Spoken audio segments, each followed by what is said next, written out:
Good morning. Good morning. It is currently 7:09 a.m. and of course today's date is the 24th of July 2025. How are you doing this beautiful morning? God is the greatest. Thank God for the gift of life. Yes, we are back for another early morning episode. First of all, I got to say it one more time. Thank God for the gift of life. Because without God, there would be no Genesis. Okay. There would be no Genesis show. Okay. I would not be here having this air in my lungs, and whatever voice I have would not exist without God. So I got to say, shout out to the King of Kings, the God of all, and the Father of all spirits. Okay. Shout out to God. All right. With that being said, America is blessed. God has blessed America. All right. America is the greatest country on the face of the earth. God made that possible, not man. All right. If you find yourself living in the United States, just know that you are blessed and you are highly favored. Do not forget that. You are blessed and highly favored. All right. Because a lot of people are trying to get into this country, are doing everything in their power to get into this country. All right. So be grateful that you are here. All right.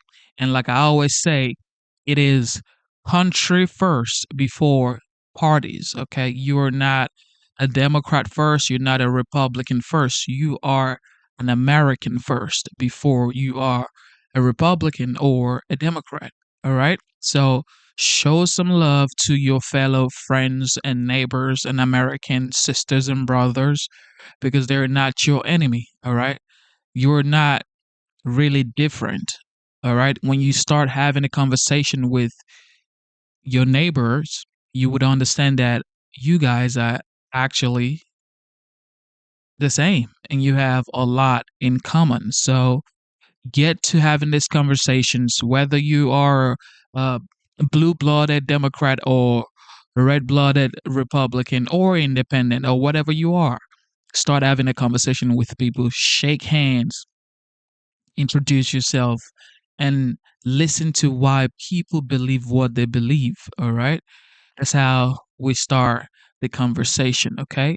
Now, with that being said, today we will be checking out the Commander in Chief, the OG, the 45th, now the 47th President of the United States, President Donald J. Trump, delivers a remark and signs the executive order uh, at this artificial intelligence summit here.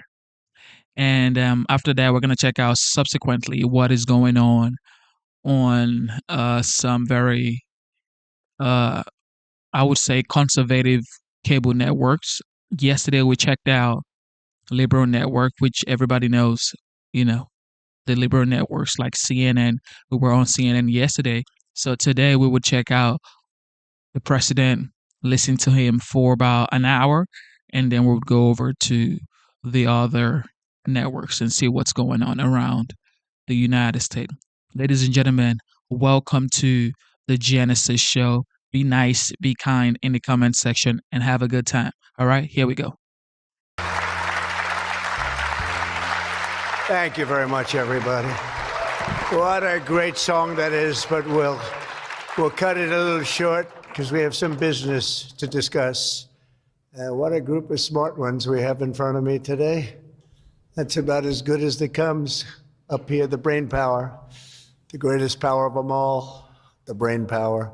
Well, I'm thrilled to be here with so many tech leaders and luminaries as we take historic action to reassert the future which belongs to America, always has belonged to America. We just lost sight of it on occasion. And I just want to start by stating that we've just concluded our big trade deal with Japan and numerous other countries in addition, as you know. But on the Japan deal, because it was literally just signed, letter was just signed. It gives us a sort of signing bonus. So I'll bring it into sports talk, a signing bonus. Like you have signing bonuses too, I understand. Getting a lot of money, 100 million, that's not bad. But that's not as good as the signing bonus we got. We got a $550 billion signing bonus for the country. And we had the tariff at 25%. As you know, we had a tariff at 25%. And these are great people that we negotiated with, but we agreed to reduce it to 15 based on the fact that Japan has agreed for the first time ever to open up its country to trade so that all of our American businesses and business geniuses, including many in this room, can go out and do business openly and freely in Japan, a very rich and prosperous and profitable and wonderful country, frankly.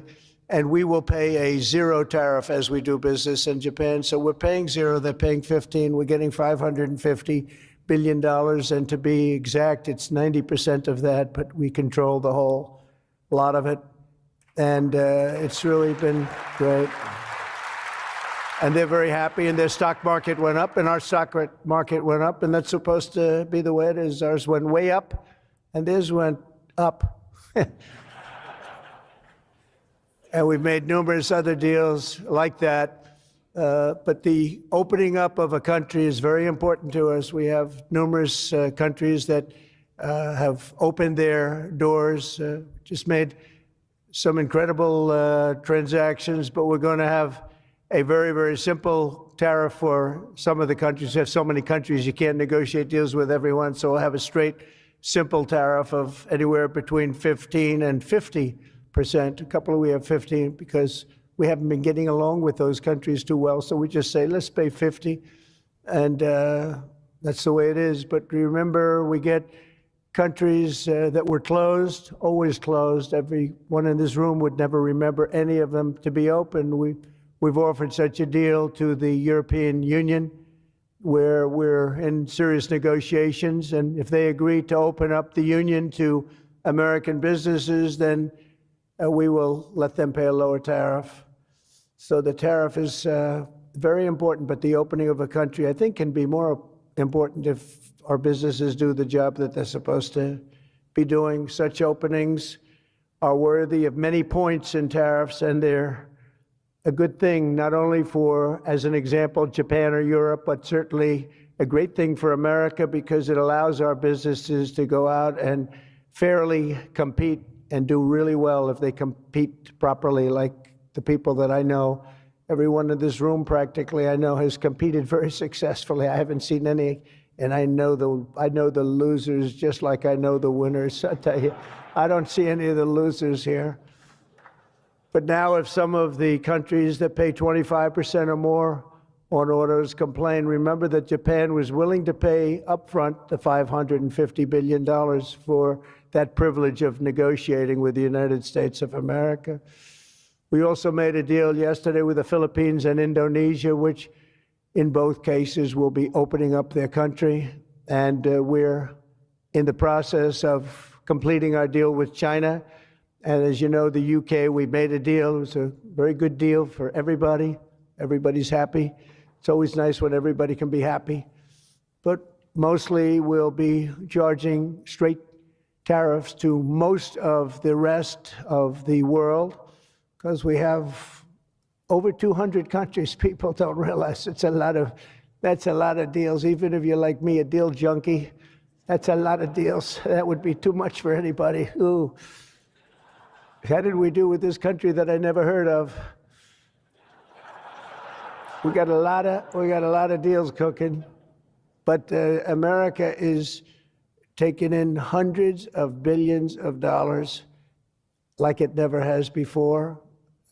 Investments into our country at the highest point ever in history, and we've just really been opened up for business for 3 of the 6 months.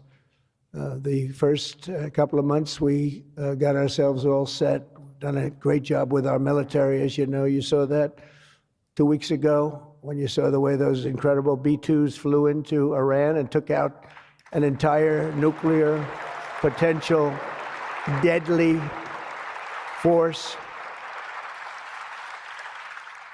But I want to thank some of the incredible people that I see before me, including White House AI czar David Sacks. He's been great for organizing this very important summit, and especially for putting it in D.C., where it's a little bit easier. I don't know if it's easy for you, but it's a hell of a lot easier for me. Along with his colleagues at the All In podcast, which is very good. I did that podcast a year and a half ago, and I said, this is something, it was pretty new, pretty raw. Everybody I knew saw that podcast. I said, well, he's got something pretty good. Who is that guy? He's a smart guy, by the way. I think if I ever get in, which at the time people were saying I had a shot, not as good a shot. As it turned out, we won in numbers that nobody believes. We won every swing state. We won by millions and millions of votes, winning the popular vote. We won with the districts, as they would call them, 2,750 to 505.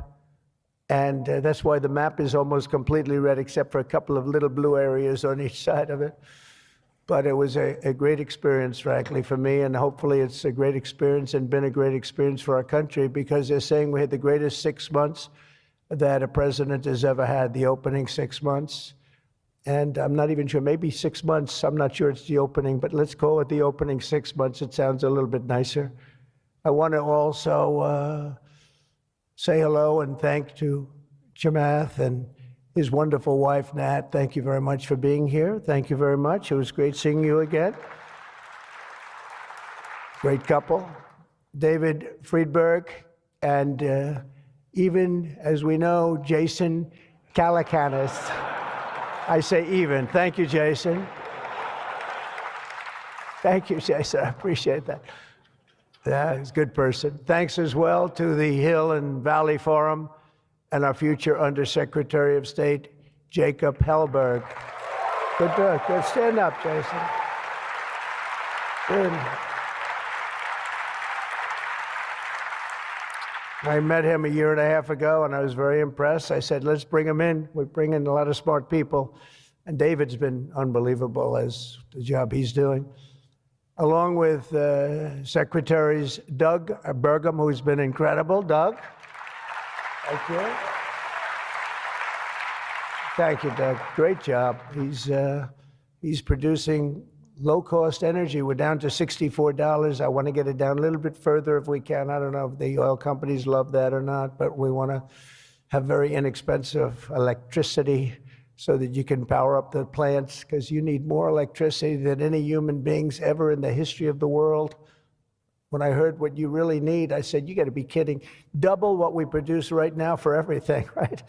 I don't know, Jensen, you're going to have to explain that to me someday, why they need so damn much. Couldn't you do with a little bit less? My father always used to say, turn off the lights, son. But you guys are turning up the lights. I want to thank Howard Lutnick for doing a terrific job. He was involved in the big deal that we just completed with Japan. Howard, wherever you are, Howard. Where is Howard? Hi, Howard. Great job you did. Appreciate it. Really, that was an interesting negotiation, wasn't it? These are tough people. These are good negotiators, I will tell you, Japan. But they love their country, and they do what's right for their country. I want to thank Chris Wright, if Chris is around. Chris is here because he's helping with the tremendous energy success that we're having. We're having tremendous energy success. We're the biggest. We have more energy than anybody else in the world. Nobody knew that until I came along, but we have more energy than anybody else in the world. We're making incredible deals on energy, including deals in Alaska. Well, we that's the mother lode. That's the big one. And we're making deals with various Asian countries that need it. And it's actually hard to believe, you don't think of it, but Asia is very close to Alaska, relatively speaking. It's not the closest, but it is pretty much the closest when it comes to oil and gas and energy. And we're making some incredible deals. And I want to thank Chris. Chris is fantastic, works in partnership really with this gentleman who's the head of all of, you've got the land and he's got the energy, right? But they formed a great partnership, Doug. So that's one of the greatest partnerships I've seen in a long time. They work hand in hand, and they have done a great job. Administrators, Kelly Loeffler, I think, is here. Kelly, thank you very much. Hi, Kelly. Thank Kelly. And probably the most important man in the room, and I say it in all sincerity, more important than Doug and Chris and all that energy they're producing. He's a man that produces fast permits on the environmental impact statements. He gets them done. I said, Lee, you have 1 week for nuclear, and you have a couple of days for oil and gas, okay, for the approvals. And we kid, but you know, he really is. He's knocking them out fast. He's knocked out a lot. A lot of you guys have started your plants already, and you've already had your approvals. So where's Lee Zeldin? Is he here? He is so great. This guy, he is so great. That's why he has a slightly better seat than I gave to Doug, you see? Nah, he's doing a fantastic job in a lot of ways, but he's doing a great job, and he's getting fast permits, and safe and good and everything else, but he's moving them along rapidly, already given some. And, you know, one of the most exciting things we'll talk about in a second is the fact that you're going to build your own electric producing plants when you build whatever you're building. And it could be, it's different things, including automobile factories, which are going up all over the place. You'll see them starting soon. They're moving into our country because of the tariffs, because they don't want to pay the tariffs. They're moving into our country at a record speed. But the ability to build your own electric plant, not having to rely on a 100-year-plus old grid. And then if you have electric capacity extra, you're going to sell it into the grid, make some money, but you'll sell it right back into the grid. Director of the Office of Science and Technology Policy, Michael Kratsios. Michael, thank you very much. Thank you, Michael. As well, oh, it's supposed to be taking a vote right now, a big vote. Senator Ted Cruz. Is Senator Cruz here? Oh, look at my senator. Why aren't you voting? I think we lost David McCormick, who's voting. So why is David here? Because you're supposed to be voting, Ted. I don't know. I'll tell you what, this man works hard. Ted works hard, and he works good. And a very special thanks to some of the top industry leaders here, including somebody that's amazing. I said, look, we'll break this guy up. This is before I learned the facts of life. I said, we'll break him up. They said, don't say it's very hard. I said, why? I said, what percentages of the market does he have? Sir, he has 100%. I said, who the hell is he? What's his name? His name is Jensen Huang, NVIDIA. I said, what the hell is NVIDIA? I've never heard of it before. He said, you don't want to know about it, sir. I figured we could go in and we could sort of break him up a little bit, get him a little competition. And I found out it's not easy in that business. I said, supposing we put the greatest minds together and they work hand in hand for a couple of years. He said, no, it would take at least 10 years to catch him if he ran NVIDIA totally incompetently from now on. So I said, all right, let's go on to the next one. And then I got to know Jensen, and now I see why. Jensen, will you stand up? What a job. What a job you've done. Man. Great. He's a great guy, too. Lisa Su of AMD. Lisa? Thank you. Congratulations. Great job. Sham Sanikar of Palantir. We buy a lot of things from Palantir. Where are you? Are we paying our bills? I think so. We just made a deal with the European Union where they're going to pay the United States of America 100% of the cost of all military equipment. They're going to ship it to the European Union, and then they'll distribute it, and much of it will go to Ukraine. It's been a long time since you've heard those words, because we're in for $350 billion. But now we send it to Europe, and Europe pays, and they were great. We had a tremendous NATO meeting a few weeks ago, and it was pretty amazing, actually, what happened. They agreed to go from 2% to 5%, and they had 2% where they didn't pay. They have 5% where they've already paid. That's a big difference. That's trillions of dollars, actually, trillions. but they're going to spend that money in the United States with our defense companies, and we're going to send it to them, and they'll distribute the equipment that we send. So that's the way it should have been 3 years ago, frankly. And Jeff Sprecher, the other half of that incredible family, is he here? Is he here? He's a fantastic guy, international, intercontinental exchange, and he's been a friend of mine for a long time, the husband of Kelly, who's really doing a good job. You are really doing a good job. Small business, which is actually big business if you add it all up, right? It's probably the biggest bank there is, but they call it small business, and she's done a fantastic job. Thanks, Kel. Say hello to Jeff. As we gather this afternoon, we're still in the earliest days of one of the most important technological revolutions in the history of the world. Around the globe, everyone is talking about artificial intelligence. I find that too. Artificial, I can't stand it. I don't even like the name. You know, I don't like anything that's artificial. So could we straighten that out, please? We should change the name. I actually mean that. I don't like the name artificial anything, because it's not artificial. It's genius. It's pure genius. And its potential to transform every type of human endeavor and domain of human knowledge, from medicine to manufacturing to warfare and national defense. Whether we like it or not, we're suddenly engaged in a fast-paced competition to build and define this groundbreaking technology that will determine so much about the future of civilization itself, because of the genius and creativity of Silicon Valley. And it is incredible genius. Without question, the most brilliant place anywhere on earth. America is the country that started the AI race. And as President of the United States, I'm here today to declare that America is going to win it. We're going to work hard. We're going to win it.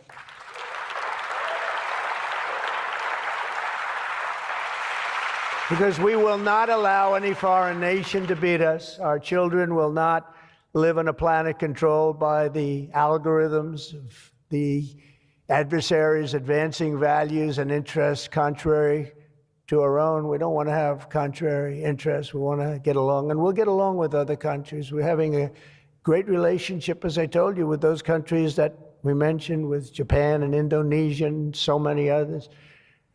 The European Union, we're getting along. We're getting along very well with China. A lot of respect for President Xi. We have a great relationship, and we'll see how it all works out. But we're getting along with countries it's really been pretty amazing, I will say that, and it's a good thing. It's a good thing, not a bad thing.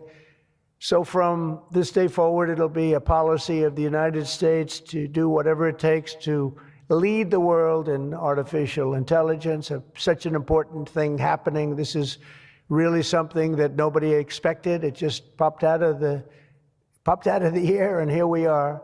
But we will defend our nation, our values, our future, and our freedom, and it will be really great. But what we really need to be successful is a very simple phrase called common sense, and that begins with a common sense application of artificial and intellectual property rules. It's so important. You can't be expected to have a successful AI program when every single article, book, or anything else that you've read or studied, you're supposed to pay for. Gee, I read a book, I'm supposed to pay somebody. And you know, we appreciate that, but you just can't do it because it's not doable. And if you're going to try and do that, you're not going to have a successful program. I think most of the people in the room know what I mean. When a person reads a book or an article, you've gained great knowledge. That does not mean that you're violating copyright laws or have to make deals with every content provider.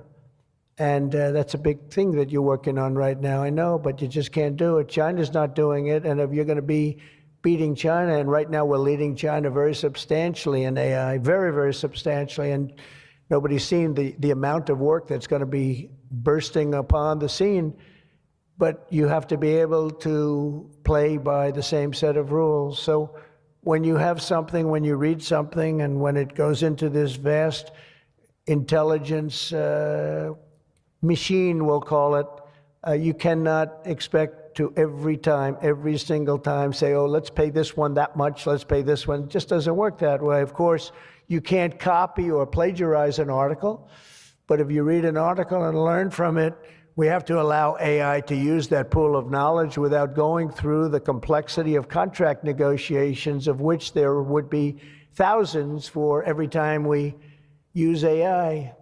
We also have to have a single federal standard, not 50 different states regulating this industry of the future. And some people would say, gee, that's an unpopular thing to say. I was told before I got up here, this is an unpopular thing because some people, they don't want that. But I want you to be successful. And you can't have one state holding you up. You can't have 3 or 4 states holding you up. You can't have a state with standards that are so high that it's going to hold you up. You have to have a federal rule and regulation. Hopefully you'll have the right guy in this position that's going to supplant the states. If you are operating under 50 different sets of state laws, the most restrictive state of all will be the one that rules. So you could have a state run by a crazy governor, a governor that hates you, a governor that's not smart, or maybe a governor that's very smart, but decides that he doesn't like the industry and he can put you out of business because you're going to have to go to that lowest common denominator. We need one common sense federal standard that supersedes all states, supersedes everybody, so you don't end up in litigation with 43 states at one time. You got to go litigation free. It's the only way. And we also have to watch Europe, Asia, and all foreign countries so that they don't make rules and regulations that likewise make it impossible for you to do business, and where you'd have to make everything in AI cater to them. Because again, you'd have to cater to the toughest country or to the toughest state. You can't do that because it would ruin it. I just terminated all of the, as an example, California car emissions rules, which were a disaster. It cost them just billions of dollars as an industry, but thousands of dollars per car, the emission rule standard, because they were making the production of an automobile almost impossible and at a tremendously higher cost, much more expensive than it should cost, for very little gain, for actually, in my opinion, negative gain. The automobile was worse. Under this administration, our innovation will be unmatched and our capabilities will be unrivaled. And with the help of many of the people in this room, America's ultimate triumph will be absolutely unstoppable. We will be unstoppable as a nation. Again, we're way ahead and we want to stay that way. We can't let individual smaller units stop it, because that's the only thing that can stop it and can really mess it up. As with any such breakthrough, this technology brings the potential for bad as well as for good, for peril as well as for progress. But the daunting power of AI is it's not going to be a reason for retreat from this new frontier. On the contrary, it is the more reason we must ensure it is pioneered first and best. We have to have the best, the first pioneer. We are the best and the first pioneers, and we're going to be really putting a nation that we love, America, we're going to be putting it first. I have an expression, America first, make America great again. A lot of great expressions, but they're all so true. We're going to make America great again. We're going to make this industry absolutely the top, because right now it's a beautiful baby that's born. We have to grow that baby and let that baby thrive. We can't stop it. We can't stop it with politics. We can't stop it with foolish rules and even stupid rules. At the same time, we want to have rules, but they have to be smart. They have to be brilliant. They have to be more brilliant than even the technology itself. Surely there will be challenges on the path ahead, but together we will meet them and transcend them all. We are Americans, and we are Americans first. I have a couple of people I know that don't happen to be from here, but I wish you a lot of luck anyway. I was looking at 3 people that are not Americans, but they're very good people. Please treat them nicely. But we do not shrink from the future or cower in the face of uncertainty. We dominate the future. We conquer new frontiers, and we control our own fate. And we determine, by doing that, our own destiny. Winning this competition will be a test of our capacities unlike anything since the dawn of the space age. I believe that.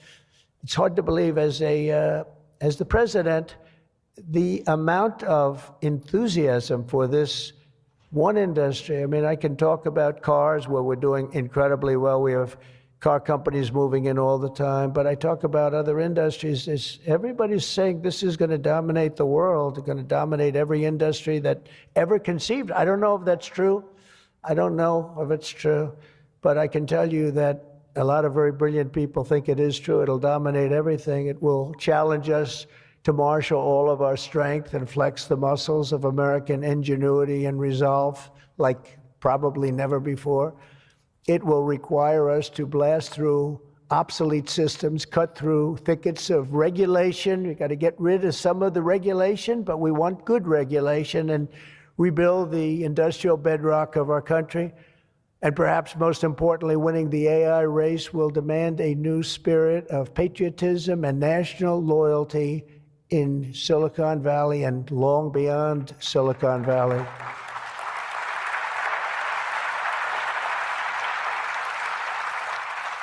For too long, much of our tech industry pursued a radical globalism that left millions of Americans feeling distrustful and betrayed.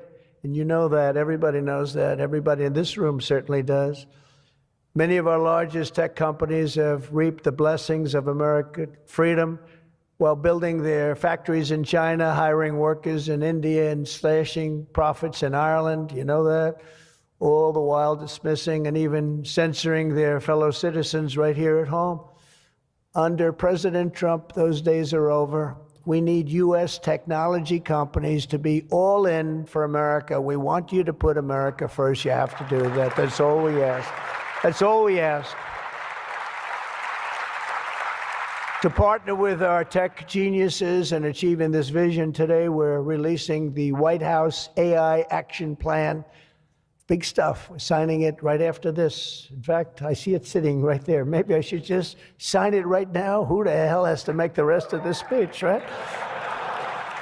But here are the pillars of the strategy. First, my administration will use every tool at our disposal to ensure that the United States can build and maintain the largest, most powerful, and most advanced AI infrastructure anywhere on the planet. America needs new data centers, new semiconductor and chip manufacturing facilities, new power plants and transmission lines. And under my leadership, we're going to get that job done, and it's going to be done with certainty and with environmental protection and all of the things that we have to do to get it done properly. Virtually all of these large capital investments can be and should be made by the private sector. And they want to do that. They just want to be able to do it. But for that reason, America must once again be a country where innovators are rewarded with a green light, not strangled with red tape so they can't move, so they can't breathe, and that's not going to happen. You're going to see things that you've never seen in this country before.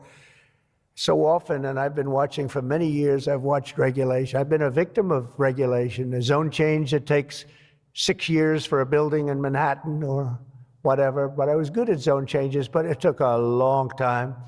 By the time you got the zoning, the market changed. You didn't want to build the building. You say, well, but in some cases that made you lucky, didn't it? Huh? In some, not too many people understand that in this room, but in some cases, waiting for that approval as the market collapsed was a good thing, not a bad thing. But it's time to reclaim our heritage as a nation of builders, and that's why, upon taking office, I signed a historic executive order directing that every one, and this is so important, for every new regulation, 10 old regulations must be immediately eliminated. So we have old regulations that clog up the books that don't even mean anything anymore. You know, in my first term, I had more regulation cuts than any president in history times 4, and that included 2-term presidents where you're talking about 8 years. We had more than any other president, and I think we may even top it this year. We may very well be able to top it during this period of time because you're really, you are a regulation-prone group, and we're looking to get those regulations out of your way so you can use your genius. Earlier this month, we also enacted the largest tax cuts in American history when I signed the One Big Beautiful Bill into law. And I think the most important thing in the whole tax cut in terms of pure economics, and I think one of the reasons that my first, we had the most successful economy in history during my first term, and I think this is going to blow it away. So far it is, and I think this is going to blow it away. But the reason we had was I had expensing at 100%. And what we did is we included 100% in this bill, expensing for all capital expenditures, including investments in factories and equipment and structure. Structure wasn't included last time, so even structure, and you're able to write it all off immediately. That's the biggest thing, not 38 years, not 42 years. You're able to write it all off immediately. And this time we've made it for 10 years, not for 1 year. We've made it for 10 years, so you have a much longer period, but I'd say get out and take advantage of it. I think that's one of the reasons that we had such an incredible success with the first tax cuts. And one of the things that this bill does is it extends the first tax cuts and makes them permanent. And in addition to that, we were granted other taxes like no tax on tips, no tax on Social Security, no tax on overtime. A lot of great things. One of the things that I mentioned, not so pertinent here, but if you're in the automobile business, it's pertinent. I said, why is it that people like us always are looking for expenses and deductions, and people that buy automobiles that really have to go out and borrow money to buy a car, why aren't they allowed to deduct the interest on their loan to buy a car from their income tax? And we got it approved. We got it approved. And that is such a big thing. And I think that's going to be such a big thing for the automobile industry. We're going to be making more cars. Within a few years, we're going to be making more cars than we made in the very beginning, in the super prime. We lost almost 50% of our automobile business to Mexico, Canada, and various other places, as you know, in Europe and in Asia. And now we're getting it back. We're getting it back in record numbers. And I think we're going to be topping any amount. In a few years, we'll be making more automobiles than we've ever made in the history of our country, including what I call prime time. My administration is also pursuing a future of all-out American energy dominance. And on day one, I terminated the Green New Scam. You know what that was? You were all victims to it. Perhaps the second or third greatest scam in the history of our country. I would say the first was Russia, Russia, Russia. And we had a couple of others too. But the Green New Scam was one of the greatest. It's so ridiculous what they've made you do. The carbon footprint. They talked about the carbon footprint, and then Obama hops onto a 747 Air Force One and flies to Hawaii to play a round of golf and comes back. What about the carbon footprint?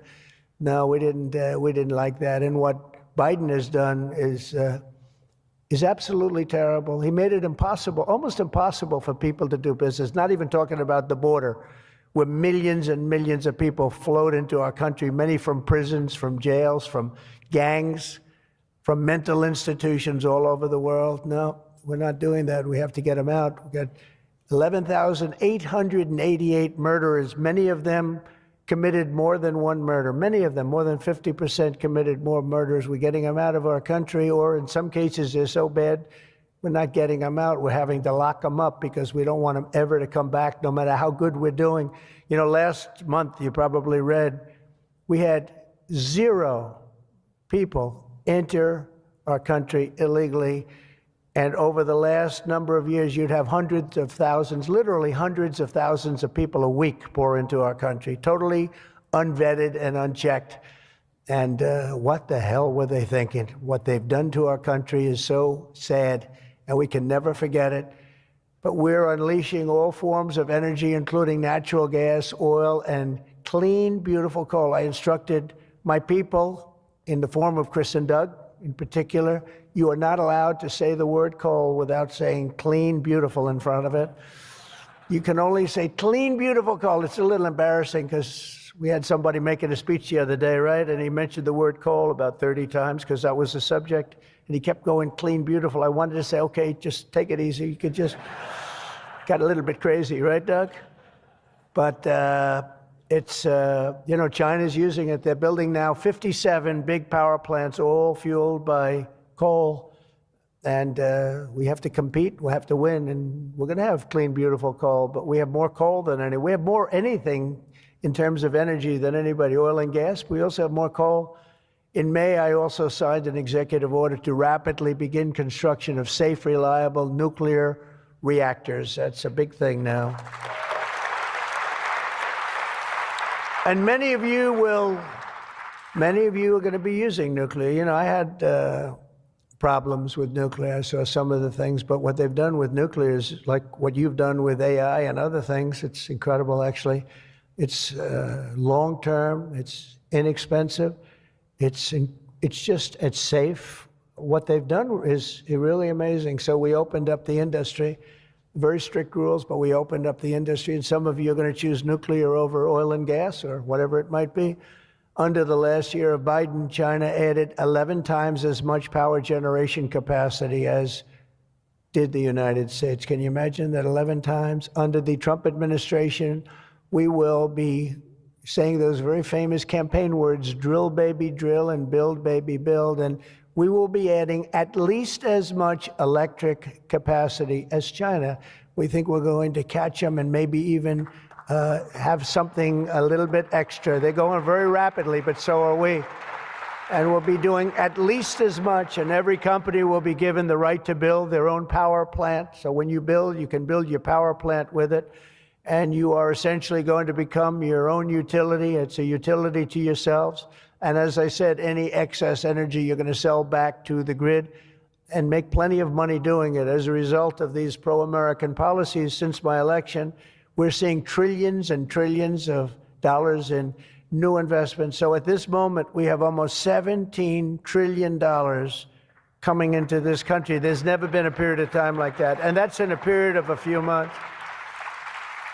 In a few months, Meta, Amazon, Google, Microsoft are all investing $320 billion or more in data centers and AI infrastructure this year. Those companies are really, they're really going at it, and they're very smart people, very good people. I got to know a lot of them. You know, I didn't like them so much the first term when I was running.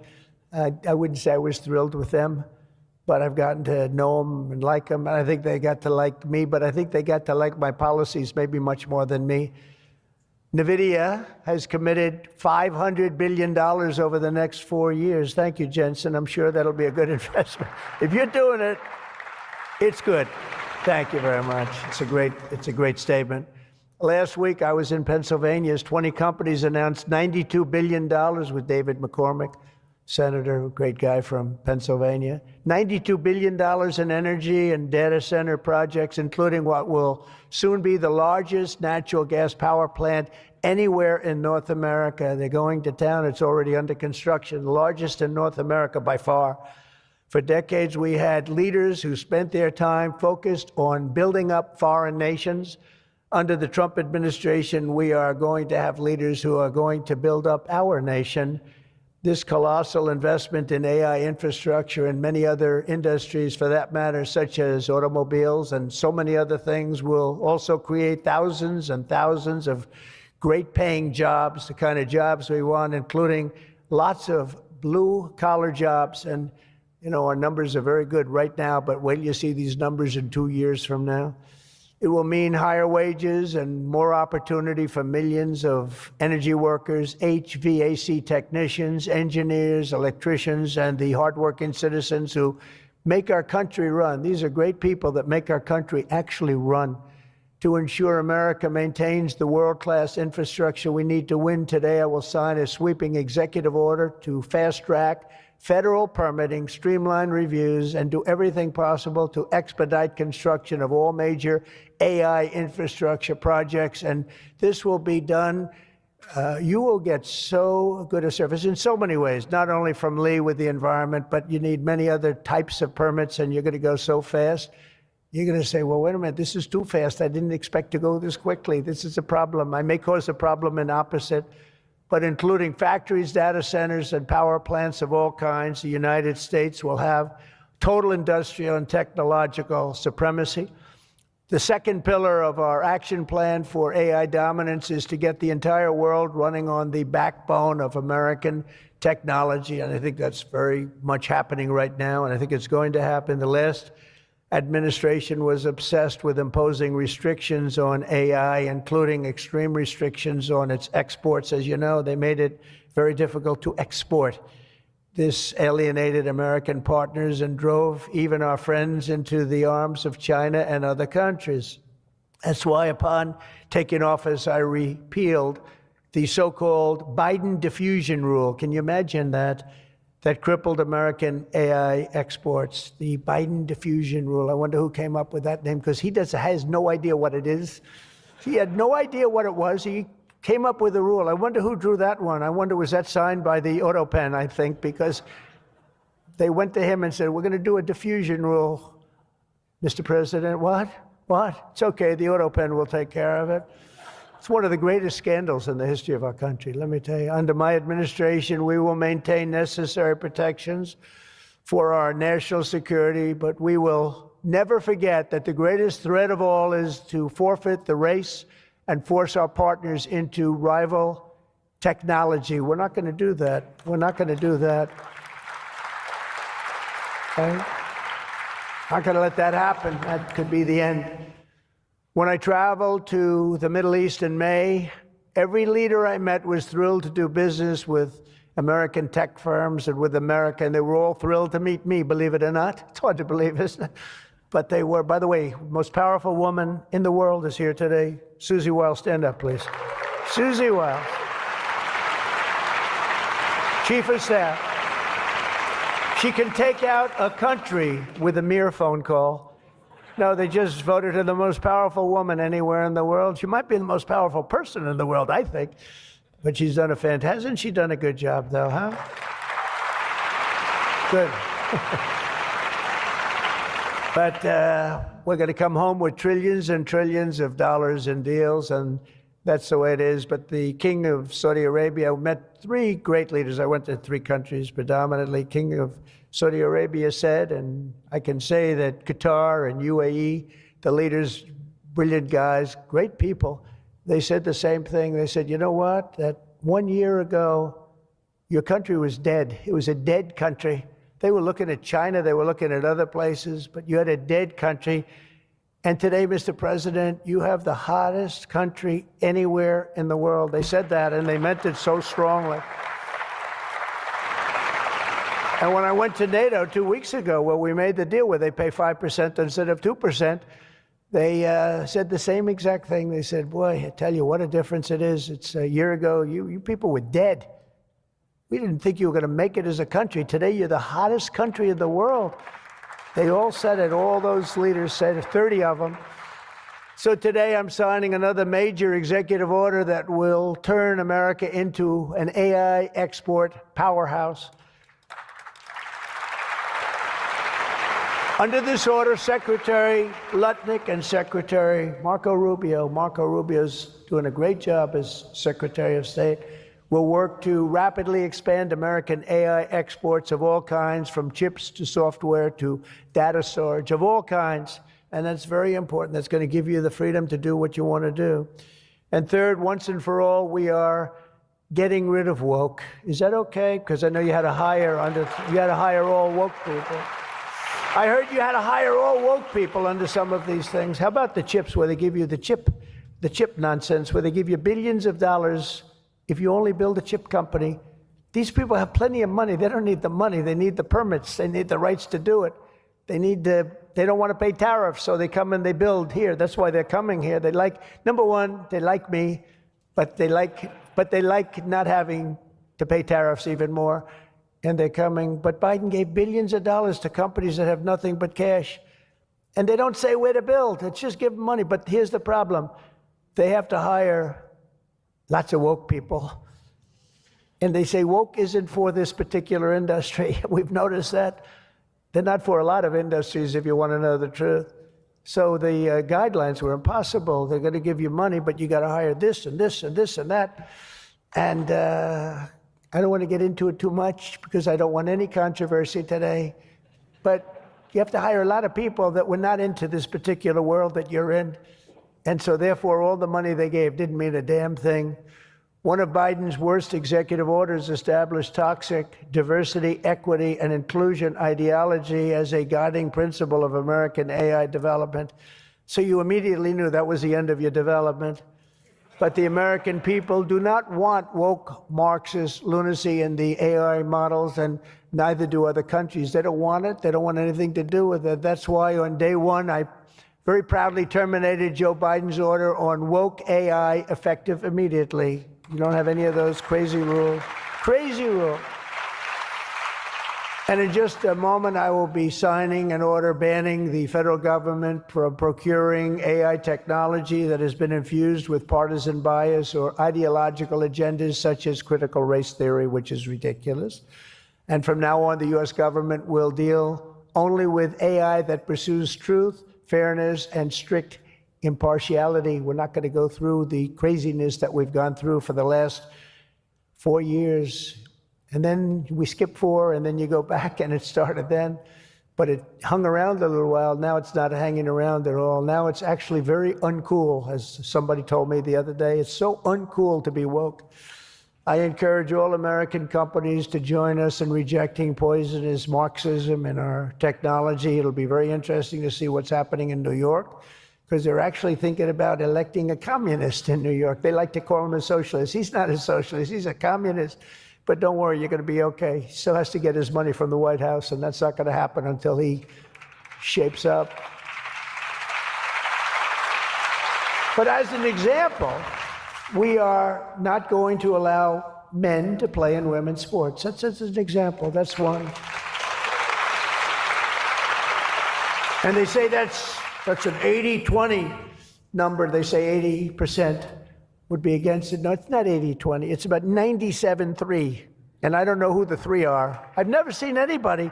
I've never had a person. I've seen everybody. I'm a very open person. They come up to me and they talk to me. I've never had anybody come up, "Sir, you have to let men play in women's sports." I've never had it. I deal with hundreds or thousands of people. Every time I talk to somebody, they talk about AI, they talk about everything, but they've never said, "You gotta allow, this is ridiculous. Men should be allowed to play in women's sports." It's sort of crazy, isn't it, huh? You have to see, did you see the race? It was a race, a long distance marathon, one of those all-day deals, and we had one of the great female runners, and we had one of the great male runners, and at the end of the day, he won the race by 5 hours and 14 seconds. They waited around for the really good athlete female. It's very demeaning to women, I want to tell you that, but they waited. Her parents were waiting for hours. Somebody said, "Why don't you go back to the hotel and sleep for a few hours and come back and meet your daughter?" This is what they do. You got to see the weightlifting records. Oh, they're the best of all. A woman lifted 212 pounds. It was a world record. It held for 18 years. And now a man who transitioned came up and looked at the bar. "How much is it?" 212 pounds. "Oh, let me try it." Bing, bong. I think he broke the record by 109 pounds. It's going to be a long time. It's going to be a long time before a woman catches that. And these are great athletes and great people, and it's demeaning. And who the hell wants this? We're off of that whole standard, because I just tell you those as examples. We're off of it. The reason the last administration was so eager to regulate and restrict AI was so they could limit this technology to just a few large companies, allowing them to centralize it, censor it, control it, weaponize it. And they would weaponize it. A very dishonest group of people. You probably saw that because we caught them in the act. We really caught them. We had it before, but now we really have them. We have it where it counts. But this is the exact opposite of my approach. The unique strength of the American tech industry has always come from its startups and small tech. It comes through small. Jensen was small. Were you ever small? I think so. When you started in your bedroom, I think you were small, right? He started as very small, and now he's really become very amazing. If you regulate them too much, you kill the source of American genius and technological power. I believe that. Joe Biden had a plan to lose the AI race. I think he wanted to lose it because his plan would never have worked. It would have never been successful. You would have spent a lot of money and you wouldn't have been able to win. They didn't allow you to win, but we have a plan which only admires and respects the winners. Every citizen should take incredible pride in the inspiring feats of American innovators who are pushing the bounds of human knowledge and achievement. The people of OpenAI, Google, Meta, and countless startups are proving once again that America is impossible. You are just impossible to beat. You're not going to be beaten. We're not going to let that happen. When you do your best, when you work your hardest, and when you're allowed to be free of horrible, foolish regulation. And you're going to have regulation, but it's going to be sensible, smart regulation. There's nobody who's going to beat you. As we push even further into this exciting frontier, let us never forget that all of this prosperity and progress has come from the culture of freedom and hard work, merit, ambition, and risk-taking passed down from one generation of Americans to the next. Silicon Valley rose to wealth, fame, and glory by exemplifying these values, and it will win this race not by rejecting them, but by embracing them like they have never been embraced before. We must put America first. This is a nation that invented the light bulb, the telegraph, the television, the telephone, the computer chip, the smartphone, the GPS, the integrated circuit, and even the internet. Basically, we invented everything. What is left? We invented everything. And now it's AI. We invented everything. Does anyone have anything else to say? And now we're going to take it to a new level. But Americans were the first to fly a plane, first to harness the atom, and first to plant our flag on the moon. We mastered the industrial age, we created the digital age, and now we are leading the world into the golden age, indeed, the golden age of America. With your help, that golden age will be built by American workers. It will be powered by American energy. It will be run on American technology, improved by American artificial intelligence, and it will make America richer, stronger, greater, freer, and more powerful than ever before. And I will now do my share by going and signing a name without an auto pen. I will sign it. If we had one, I wouldn't use it anyway, but we will sign it auto pen free, and we will say, Donald J. Trump, God bless America, and God bless you, and good luck, because the race has just begun, and you're going to win it. Thank you very much, everybody.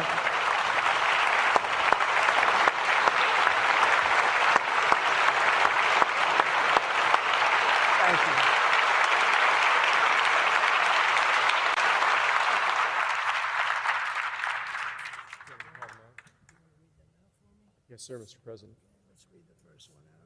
Mr. President, the first executive order that we've prepared for your signature today relates to federal permitting for data center infrastructure. As you mentioned during your speech, this is a crucial issue affecting the entire AI industry.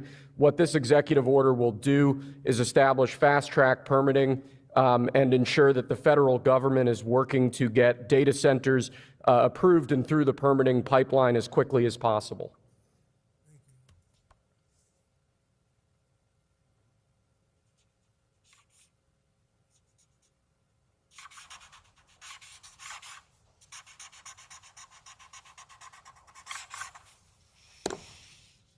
Okay.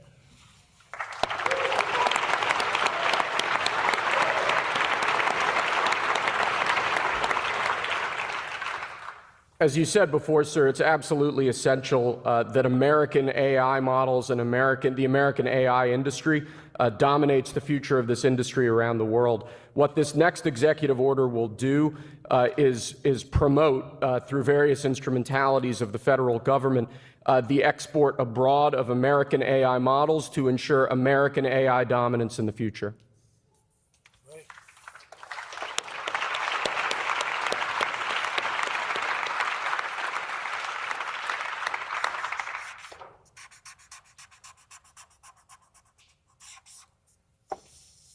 Okay.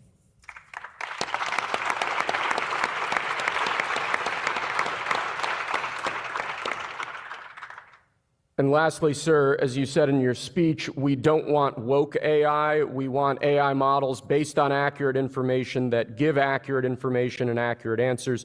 This executive order will ensure that when the federal government procures or promotes different AI models, that those AI models are ideologically neutral, that they don't embrace wokeism and critical race theory and all of these terrible theories that have done so much damage to our country.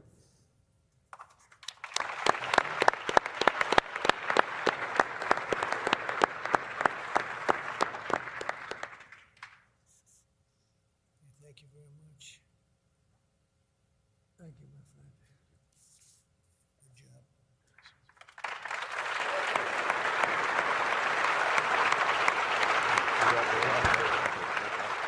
Thank you, everybody. Thank you very much, everybody. Good luck. Good luck. Thank you very much.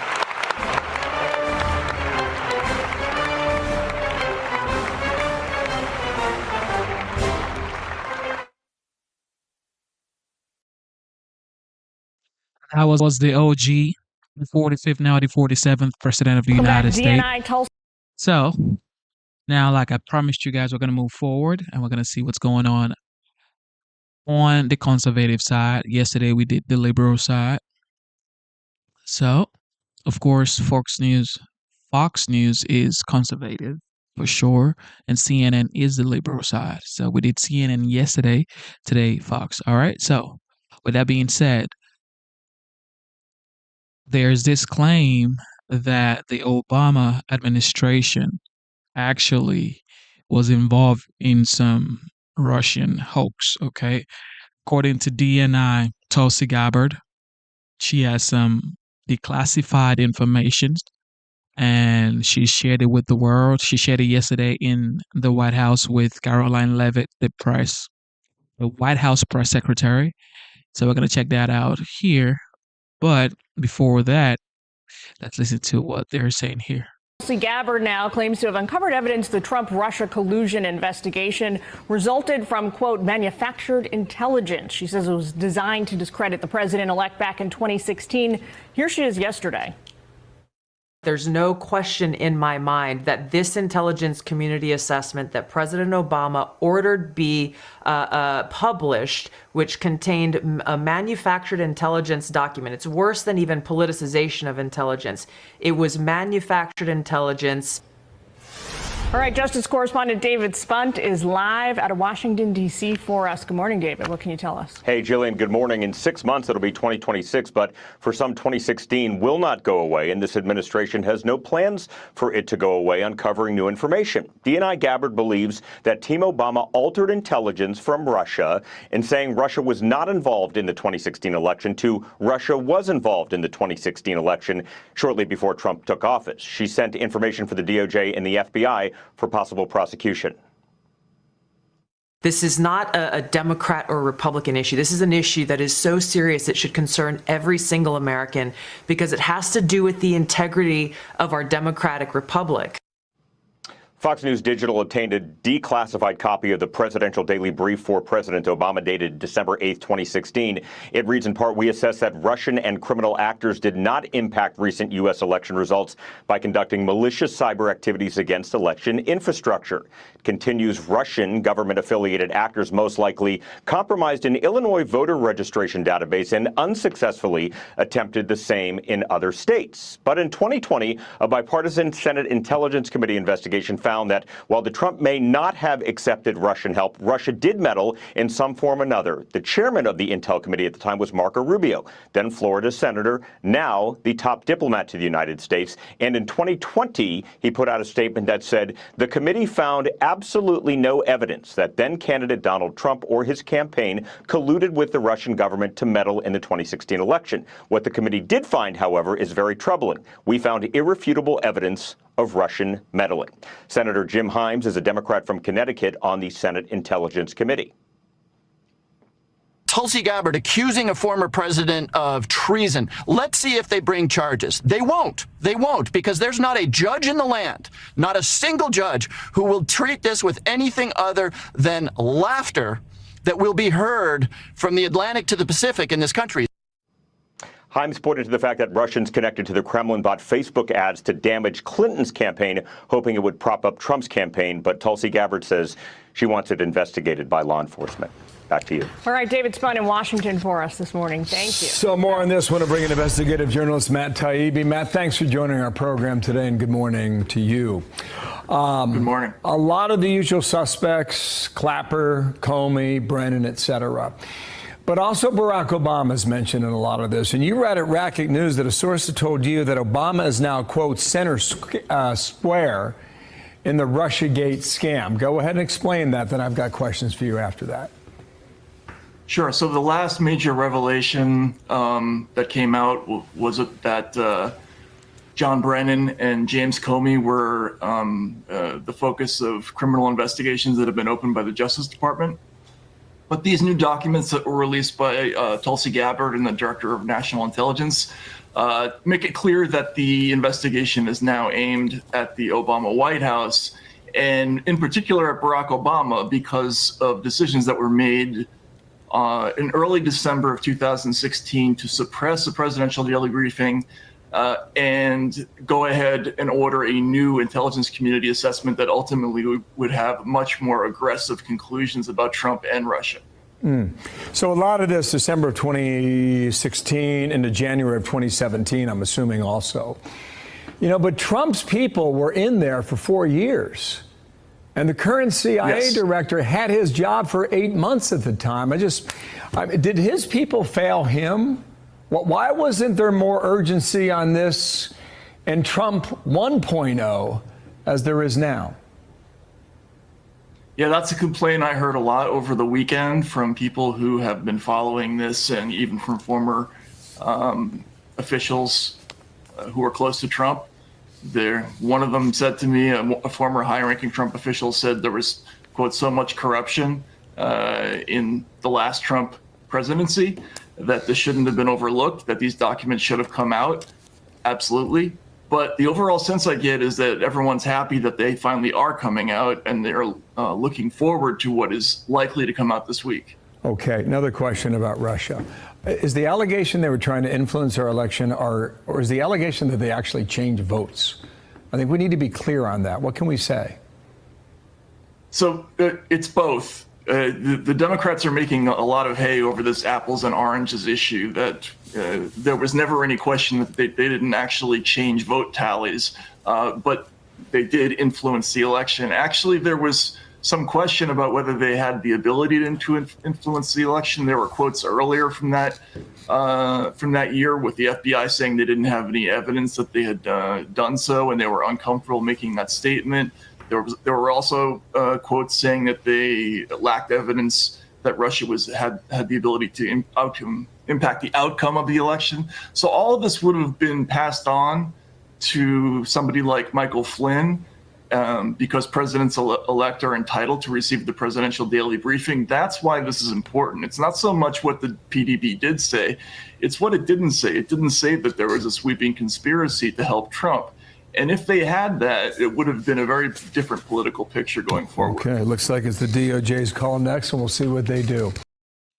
Oh, man, the Obama Today is the administration one-year anniversary of President Biden pulling his name out of the 2024 presidential race, and his son, Hunter, is doing a little bit of reflecting. He just sat down for an interview with YouTuber Andrew Callahan, and Hunter got candid about George Clooney's op-ed calling for his father to exit the race. Watch this. I don't have to be nice. Number one, I agree with Quentin Tarantino. George Clooney is not a actor. He is a I don't know what he is. You. What do you have to do with anything? Why do I have to listen to you? What right do you have to step on a man who's given 52 years of his life to the service of this country and decide that you, George Clooney, are going to take out basically a full-page ad in the New York Times to undermine the president at a time in which, by the way, what do people care about the most? Why do you think that the Republicans have an advantage over us? Because they're unified. They will go along with anything. I wasn't asking anybody to go along with anything. I was asking people to go along with this. The most successful administration in my lifetime. Bro. The most successful administration in my lifetime.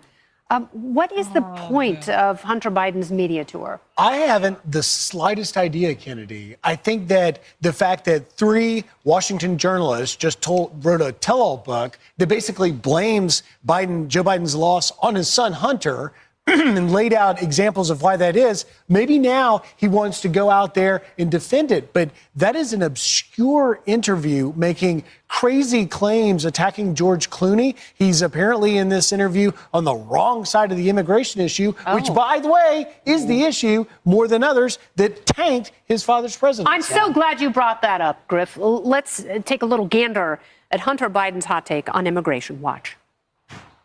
People are really upset about illegal immigration. You. How do you think your hotel room gets cleaned? How do you think you got food on your table? Who do you think washes your dishes? Who do you think does your garden? I wash my dishes. I would pick up the phone and call cook the my president food. of El Salvador and say, you either send them back or I'm going to invade. It's a crime what they're doing. He's a dictator. Bruh. Oh, Cheryl, this is beyond parody. And supposedly he was acting as his dad's chief of staff with that potty mouth. So this apparently is a 3-hour sit-down interview, and it's on YouTube, to be clear. Something else, another direct quote from Hunter. I know exactly what happened in that debate. He flew around the world, meaning his dad, basically at the mileage that he could have flown around the world 3 times. He's 81. He's tired as blank. They give him Ambien to be able to sleep. He gets up on the stage. He looks like a deer in the headlights. So it's basically the White House doctor and Ambien's fault that was Joe Biden on the debate stage last year. The things he's saying in this interview more details are coming out right now. I mean, and it's incredible. Basically, he's justifying the reporting. The presidency is exhausting. A lot is asked of you as president. Yeah. You do have to fly around the world. You do have to be ready in the middle of the night. And, sure, sometimes it's hard sleeping, but if that's the case and you can't perform in your most important campaign duty, are you really ready for 4 more years of the job? Well, that's what people who look like they're not sober will do. They'll harm the people that they love. And this hurts his dad. This makes it look like everything that was ever true about his dad's lack of fitness for office can be proven by him and his recollection and his, offensive spewing rant that he went on for, you said, the better part of 3 hours. But the greater problem with this is what you asked. Why now? We saw Joe Biden a couple of weeks ago come out. Look, all the books and all of that. But what harms them are just look at Joe Biden now and look at his son. Should either one of them been in any kind of a White House meeting? And I still argue, and yeah, it's kind of a joke, but I bet I might be right about this. I think we get answers if Hunter Biden led the who brought the Coke into the White House investigation. Like, he looks like a hot mess there. It's sad. It's really sad. But he makes the point, my dad wasn't ready. My dad couldn't do the job. He was too exhausted. He was tired. This is why when people talk about Donald Trump's family and how he's a mess or whatever, when you look at his kids, from Don Jr. to Eric, even to his grandkids, hi Trump, when you listen to them speak, you can tell they are absolutely well trained. You could say, they come from privilege or whatever you want to talk about. However, you could never say this guy, Hunter, could not even put a sentence together without cursing. All emotional. That's a man. That's a full-grown man, all emotional. Couldn't even speak properly. There is no way an Eric Trump or Don Jr. or even Donald Trump's grandkids would talk like that. So when people say, well, Trump it's like, look at his kids, bro. Well-mannered, well-behaved, fully functioning human beings. That's what every parent wants for their kids. Independent children, well-mannered kids, properly functioning human beings. Look at Hunter. Just like daddy. Hyped up on this or hyped up on that. Goodness gracious. Yeah. He looked like a a cornered rabid animal. Well, worse than that, he's sitting here asking, why are people upset about illegal immigration? Like basically telling us to tone it down with a string of explicatives. Excuse me. But the problem that I have is I would like to ask you, Hunter Biden, who killed that Laken Riley? Who killed Jocelyn Nungary? Who shot the CBP officer in New York? You don't even address that. That's the problem that Americans have with illegal immigration, is that we've got violent criminals here that are hurting Americans, and he failed to acknowledge that. It's not about hotel workers and restaurant workers. It's about the violent criminals, and that's who this administration is going after. Not in Hunter's world, which is it's a freaky deaky upside down world. And we Freaky dicky. Oh my God. Freaky dicky, ladies and gentlemen. All right, here we go. Well, it has been 6 months now since President Trump kicked off what he called the golden age of America with the start of his second term. And despite all the critics, 47's got plenty of wins on his plate to boast about. Let's break it down. That big, beautiful bill he promised, signed. Tariffs, they've pulled in a whopping $100 billion in revenue. And illegal border crossings have dropped to record lows. Here's what White House Press Secretary Caroline Leavitt says about that. I think you've all seen in 6 months' time, the president has delivered on those two core campaign promises. Inflation is now running at a 2.1% annual rate. You look at our southern border, look at the numbers. Just last month, 0 illegal aliens were released into our country. And then look at what the president has done on the world stage. He has ended wars like India and Pakistan. He continues to work aggressively to end the war in Russia and Ukraine.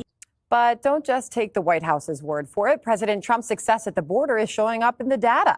June saw the lowest month of border encounters ever recorded, and the second straight month with 0 illegal aliens released into the country. And yet, the Dems still won't give Trump credit. LA Mayor Karen Bass telling ABC's Martha Raddatz his crackdown isn't working. If you ask me, I think so. I think that the viewpoint has been punitive, has been let's make it as miserable as possible so that these people don't come. So what does that tell you, Harold? Is your party going to acknowledge any of these wins, border, economy, trade, or otherwise? So it's good to be with you. Hope you had a great weekend. I give the president high marks on the border, like a lot in the polls do. I give the president high marks on being the first president in my lifetime with the enormous coordination we had with the Israelis to be able to set back. We can argue over 6 months, 6 years, it was a success to set back the nuclear program. I give him great credit to get our European allies in NATO to spend 5% on defense. I now hope he catalyzes and leverages that to say to Putin, you may get Crimea, but if you attack anything else, we're going to let them into NATO right away, but I'll let the president and his team negotiate that. And as you said, the tax and spending bill. But Sandra, Democrats and I are not the problem. The polling right now shows, and I said this when Joe Biden was in office, when his team would run around saying the economy is going great, things are going well. I said, some of the numbers may say that, but the polls don't say that. People don't believe they're doing well. If you look at some of the polling, surprising to me, the president's underwater on the economy. Surprising to me, he's underwater on immigration. My theory on immigration is we support him hugely on the border. I'm part of the group that supports him on the border. But I think when we get to, and I say this all the time on the show, the hierarchy of deportations, who gets deported once you get beyond the worst being the first, I think a lot of Americans are wrestling with that issue. So if I were the president, I certainly would be talking the way he's talking these first 6 months. I think that the next 2 weeks probably for many people, including business leaders in the country, whether or not the president's able to get tariff and trade agreements with some of our allies and even some of those who are not our allies, I think will even help influence that economy number, which I was surprised by. I didn't think the president would be underwater as much, particularly since the tax and spending bill got passed. But these are American people who are living their lives who are responding to these polls. Well, I suppose the polls can come and go and they can change in a heartbeat, but the data really speaks for itself. Jesse, can Democrats continue to not deny that the president's policies at the border are working? The economy, as the Wall Street Journal put in a recent headline, is regaining its swagger? Well, I don't know why Harold mentions polls. Trump's going to be president for life. Isn't that what they said? Well, who cares about re-election? He's just going to stay there. There's a lot of great things happening, and we'll get to that. But there are certain things that I am not satisfied with so far in the first 6 months. We haven't invaded Greenland yet, and the clock is ticking. I also want to see the Fort Knox tour. Whatever happened to touring Fort Knox? Is the gold there? Is it not there? We need to know. Paulie P. has yet to be indicted on insider trading, and every day that goes by with him as a free man is a day that corruption lives on. The tax cuts weren't deep enough. They should have been much deeper. And I'm not saying that from a selfish perspective at all, Harold. Stop looking at me. What perspective are you coming from? From a policy perspective, that would have been much better. And he should have hired more Fox hosts. The fact that he couldn't find an extra job somewhere for Will Cain, I mean, have you seen the 4 o'clock? I'm missing Cavuto at this point. It's gotten so bad. But behind the scenes, there's so many good things happening. Oh, my God. We are now breaking ground on a rare earth mineral mine in Arizona. We're starting the first nuclear power plant in 15 years. We're selling an enormous amount of natural gas to the Europeans, and it's not even 2% they paid their NATO dues up. It's now 5%. AI data centers, they're doing ribbon-cutting ceremonies every single day, and we are revitalizing American shipbuilding. But it is interesting, this media now are admitting that the president does control the border. And it has nothing to do with Congress. So I'd be interested to see the next Democrat president, when they get into the White House, and if they open the floodgates again, that has to be covered as a choice. He cannot blame Trump. They cannot blame Congress or funding. The next Democrat president that comes in and they reverse Donald Trump's border policies and we have another invasion, the media has to treat that as a decision the president is making. Because now we know he has the tools to do it without Congress. I promise I won't do it. Yeah, I mean, Katie. Good for Katie, I like that. To Jesse's point, I mean, even Martha Raddatz in that interview we just showed a bit of says whatever they're doing is certainly working at the border itself, an acknowledgement that, to Jesse's point, the president is controlling the border. It proves it was all a choice. And when you take care of the border, you then can focus on interior enforcement, this deportation task force they're implementing in cities across the country, getting rid of criminal, illegal aliens, but also it really helps take pressure off of public service systems, taxpayer-funded systems like hospitals, schools, public transportation, et cetera. So that is a long-term thing that will play out and help. I always used to say that working in D.C. is like dog years. One feels like 7. But based on how much Trump has accomplished in 6 months, we're going to need another comparison.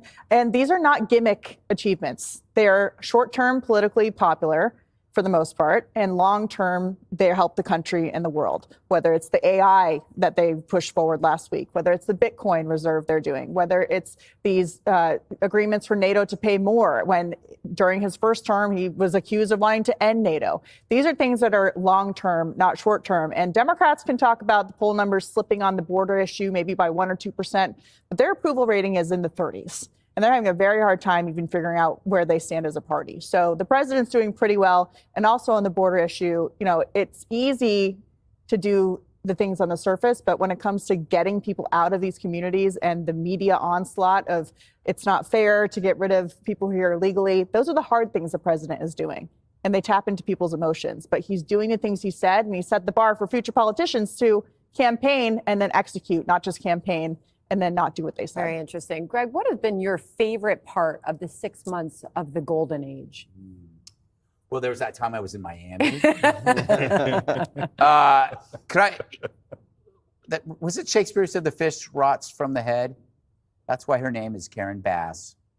It is amazing when a stupid person stumbles into the answer that they've always missed. It's like a blind person getting the Wheel of Fortune puzzle right. That's what happened when she said how awful it was that, you know, illegals are being, you know, faced with punitive measures. She actually said punitive as though that's a bad thing. Punitive measures is the exact bedrock of law and order. You discourage lawbreaking with punishment. How does a mayor just discover this and see it as a bad thing? I am convinced she's a complete cutout. She's not even real because everybody understands this basic principle. And if she doesn't, then it tells you why Democrats needed Trump more than Republicans did. Because if you notice, there really isn't a lot of pushback on Trump. I mean, you get the usual clowns on CNN, MSNBC, and the Adam Schiffs and the Jeffries. But from most Democrats and most people, everyone knew there had to be a change, but they also knew they couldn't do it themselves. They were too beholden to activists, special interests, identity groups, dogmatists. Trump gave them an out. He came in, I'll be the villain. You know what? I'll take the heat. I'll save women's sports. I'll close the border.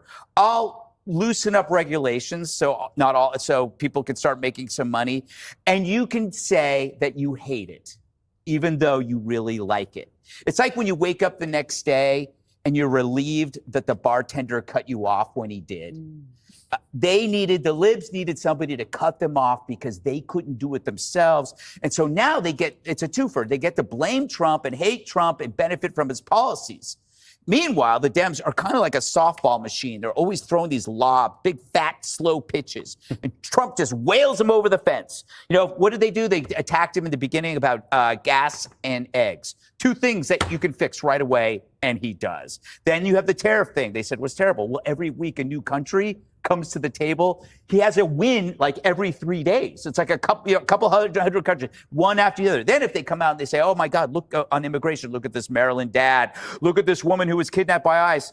And then you end up with a counter story, which is more devastating or real. You end up with a rapist being arrested, a pedophile being arrested, a gang member shooting a cop in the face. So every single thing that they do, he ends up having an answer for, and it's better. So I think that's why they're kind of relieved that the golden age is here. When are you going back to Miami?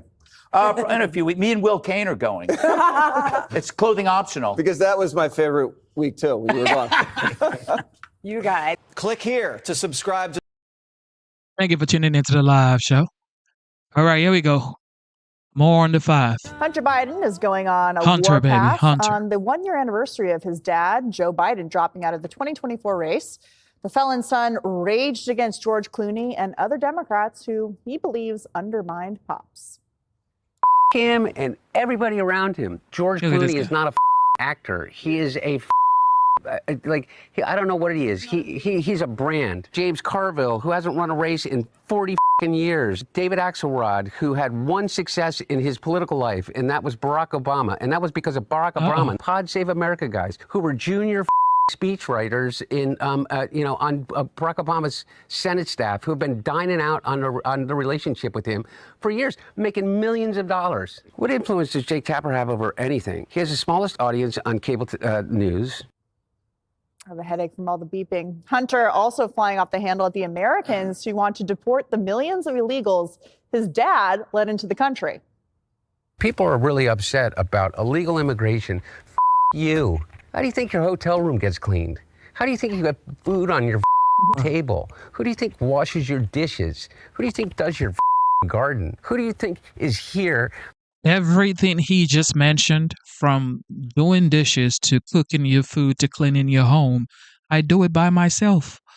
I do those things myself. So you are a spoiled child, okay? You need someone to wipe you off when you're done with the bathroom. That's what you need. You are spoiled, bro. You can't even do the dishes. It's too hard to wash your own dish. Oh, look, the mansion is going to fall if I do my own dishes. Man, go do your dish, bro. By the sheer just grit and will. If I became president, I would pick up the phone and call the president of El Salvador and say, you either send them back or I'm going to invade. Okay, and while Hunter rages, we are learning how the DNC did an audit after action review of why Democrats lost the 2024 election, but conveniently doesn't mention Joe and Kamala. Well, Greg, I guess it's good that Hunter Biden is raging on a podcast instead of going to a rager in his carpet. I have so many mixed feelings. First, he's talking about illegals. I seem to remember from a police report, he tried to get the police off his back over a missing gun by implicating illegals. Like he said, those guys over there, they're illegal. So he's not a saint when it comes there. But Democrats, if you listen to him, what has Democrats been trying to do? All 6 months, try to be authentic. They try to fake swear, do a lot of theater. That's real swearing. You got to give it to him. That guy is authentic. He's the real deal. And dare I say, I like him. I get that he's defending Joe, and Jim, his brother, right? Yeah. It's his dad. And I disagree with him on that. But he isn't wrong when he's going after the establishment. And I'm thinking Democrats, especially Carville. Carville said that they're looking for their savior. It's this guy. He's the most direct, honest person the party has. He's very likable. And you have to understand, you can say, oh, but he's a drug addict. You have to understand about drug addicts and alcoholics. That guy managed to make millions and millions of dollars while high. And that's the secret, is that you have to be super competent when you're a junkie or else people will disown you. So he actually works extra hard. If he's truly in recovery, he will be legitimately dangerous, just like RFK, who's beholden to no ideology whatsoever. That's my theory. I'm going with it. And you're welcome on my show. There you go. Good. Open invite. So, Jesse, I actually think he has a point with a lot of this. I mean, they totally knifed Joe Biden and said he couldn't win and tried to push him out for a month. And then when he didn't want to go, they kept leaking stories, and Nancy Pelosi came around, and Clooney wrote that op-ed that finally got the ball moving. I mean, he's not wrong when he says they really didn't do him much service. When Roman emperors used to murder their political rivals, Katie, they used to not just murder the rival, they'd murder the entire family. Because if you leave the son alive, he'll spend the rest of his life seeking revenge. And they may have killed off Joe Biden, but Hunter Biden is very much alive. And make no mistake, everything he's saying is exactly what Joe Biden is thinking. This is Dark Brandon Jr. Greg's right. This is the guy the memo was about. This is a guy who doesn't give an F. He's macho. He's bold. To say that they're going to invade El Salvador to bring back the bad hombres, that's like left-wing Trump. This is what they've been looking for. Gavin Newsom doesn't have an ounce of that kind of swagger, because that is real. Now, I agree. We are in agreement there. The problem with the Democratic Party, the autopsy, whatever you want to call it, they don't even want to talk about Biden. They don't want to see Joe. They don't want to see Hunter. But this guy is going to be on a revenge tour, the likes of which we've never seen. And his dad is writing a book. So they're never going to get rid of him. The only way they do it, Tom Homan has to deport the Biden family to go spend time with Irish Rosie. And I bet the Democrats would say, Tom, get him out. Or they could call Hillary Clinton. I heard she knows a few people. That's true. Harold, on this autopsy report, can Democrats really move forward if they don't acknowledge Kamala and Joe's participation in the last election? Because people see it as a cover-up, including in the party. Or do you think they can just move forward without mentioning them? We should just move forward and be honest. Now, I would remind everybody around the table, when President Trump ran in 2016, there'd been an autopsy done by the Republican Party saying that they needed to appeal more after the loss to Barack Obama, that they needed to appeal more to African-American and Hispanic voters across the country. And President Trump, when he came down the escalator, had a very, very different theory of the case, as he talked about illegals here and rapists and thugs. And the Republican Party exploded. A lot of them, and I'll be nice about it, exploded in curiosity. Many of them exploded in anger. He connected. He knew what was going on in the country. People who win presidential races connect with voters. Now, I hope that I'm never in a position where my son has to defend me like Hunter did, but I admire someone who defends his dad. I defend my dad that way as well, and anyone that has a kid would want their son or their daughter defending them like this. But I would remind everybody, including Hunter, 2 or 3 other things. One, had we had a different opinion on the border, we might have won. We didn't. We were wrong on the border, and that was the most explosive issue in the campaign. Little boys playing in little girls' sports really, really rankled a lot of Americans, and we had no good answer on it. I would remind everyone that when Mr. Biden and Mr. Trump debated, Mr. Biden didn't look like he knew where he was. But that he was able to recover from had he done a good interview with George Stephanopoulos, and he didn't. So Democrats said, you can't do this. We need another candidate. Then you had Ms. Harris. Ms. Harris made the mistake of going on The View and being asked a very basic question in the middle of an election that was about change, and was asked, what would you have done differently? Anything you would do differently if you'd been president? She said, I can't think of anything we've done differently. In a change election, her name could have been Trump, Pence, Vance, Rubio, or Clinton. If you say that and you're running and you are what's happening that people don't like, you're not going to be voted for. Donald Trump lost in 2020 because people wanted to move on from that. So as much as I love the energy and the passion, there's some basics in politics. You have to connect with people. You have to represent people. Facts. If Mr. Biden had done what he said he was going to do, would be a generational president and pass it on, we wouldn't be having the conversation we are right now. So as much as I admire the fire and the passion and the defense of your dad. And I just got to say this right now. I got to say this right now.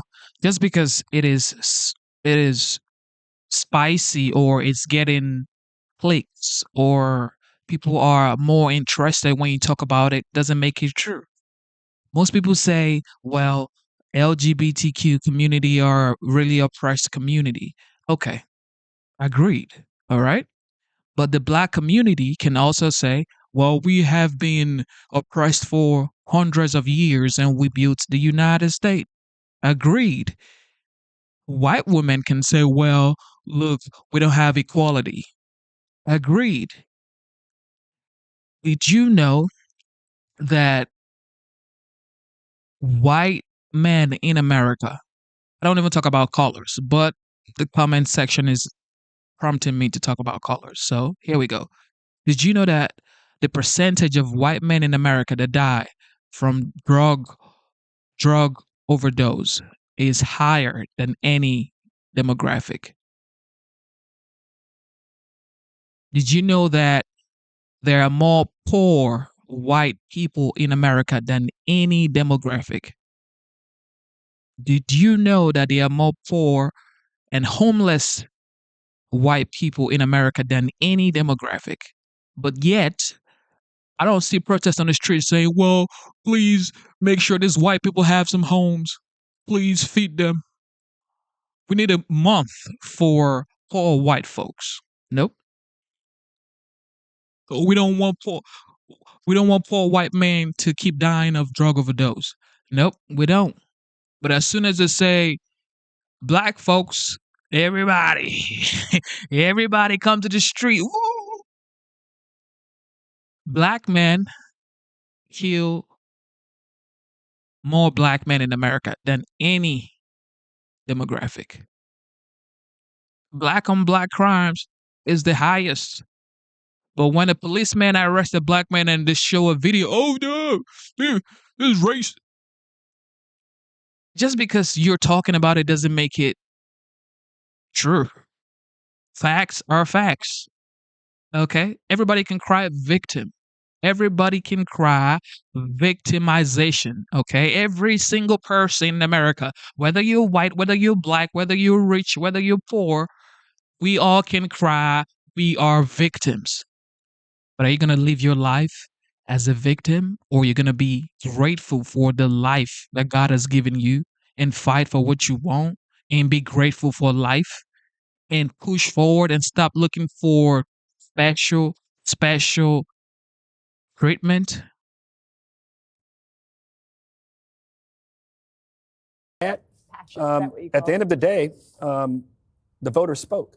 Sandra, there's a lot of passion. Passion. If I was cussing around the table, it'd be passion. Not just once, like every 2 seconds. I'm a diplomat, Sandra. I'm a diplomat. I just keep thinking about the setup they did for the interview with this, YouTuber. He's got over 3 million subscribers. I guess he's pretty popular. And Hunter Biden, apparently he met him, had a good connection with him. They sat down for hours, but they sat in nature. It's a beautiful scene. Is it weird for you to see him with his clothes on? White picket fence. Nice change. White picket fence. And then he goes off and just is screaming and cussing to the point where we can't even air it in its entirety.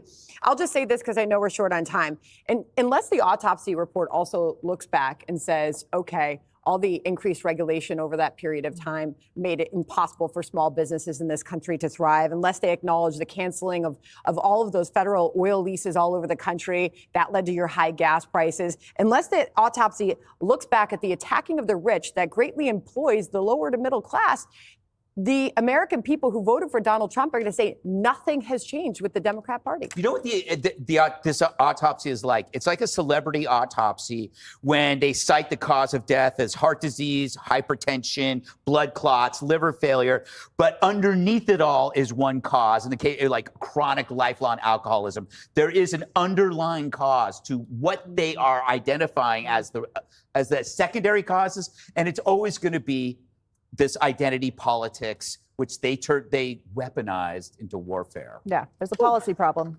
We will watch. All right, up next, the libs say democracy is.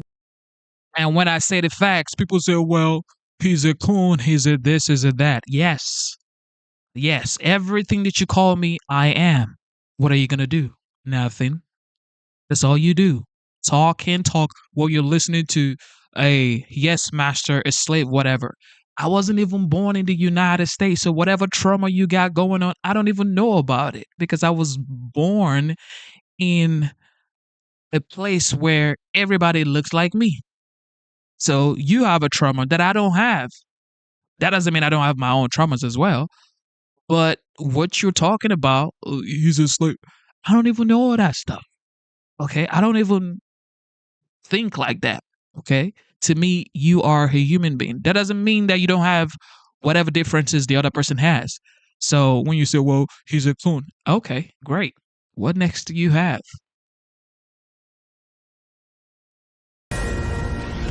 All right, this Fox News alert to Hunter Biden raising eyebrows in this shocking new wide-ranging interview. He also tears into the Trump administration's immigration crackdown. He says, quote, people are really upset about illegal immigration. Blank you. How do you think your hotel room gets cleaned? How do you think you have food on your effing table? Who do you think washes your dishes? Let's bring in Fox News contributor and the host of the Hugh Hewitt Show on Fox News Radio, Hugh Hewitt. Hugh, I want to get first your reaction to what we've heard so far. Just doing some digging on Andrew Callahan. This was a 3+ hour long interview. This particular YouTube channel, Channel 5, very popular. It's got over 3.15 million subscribers.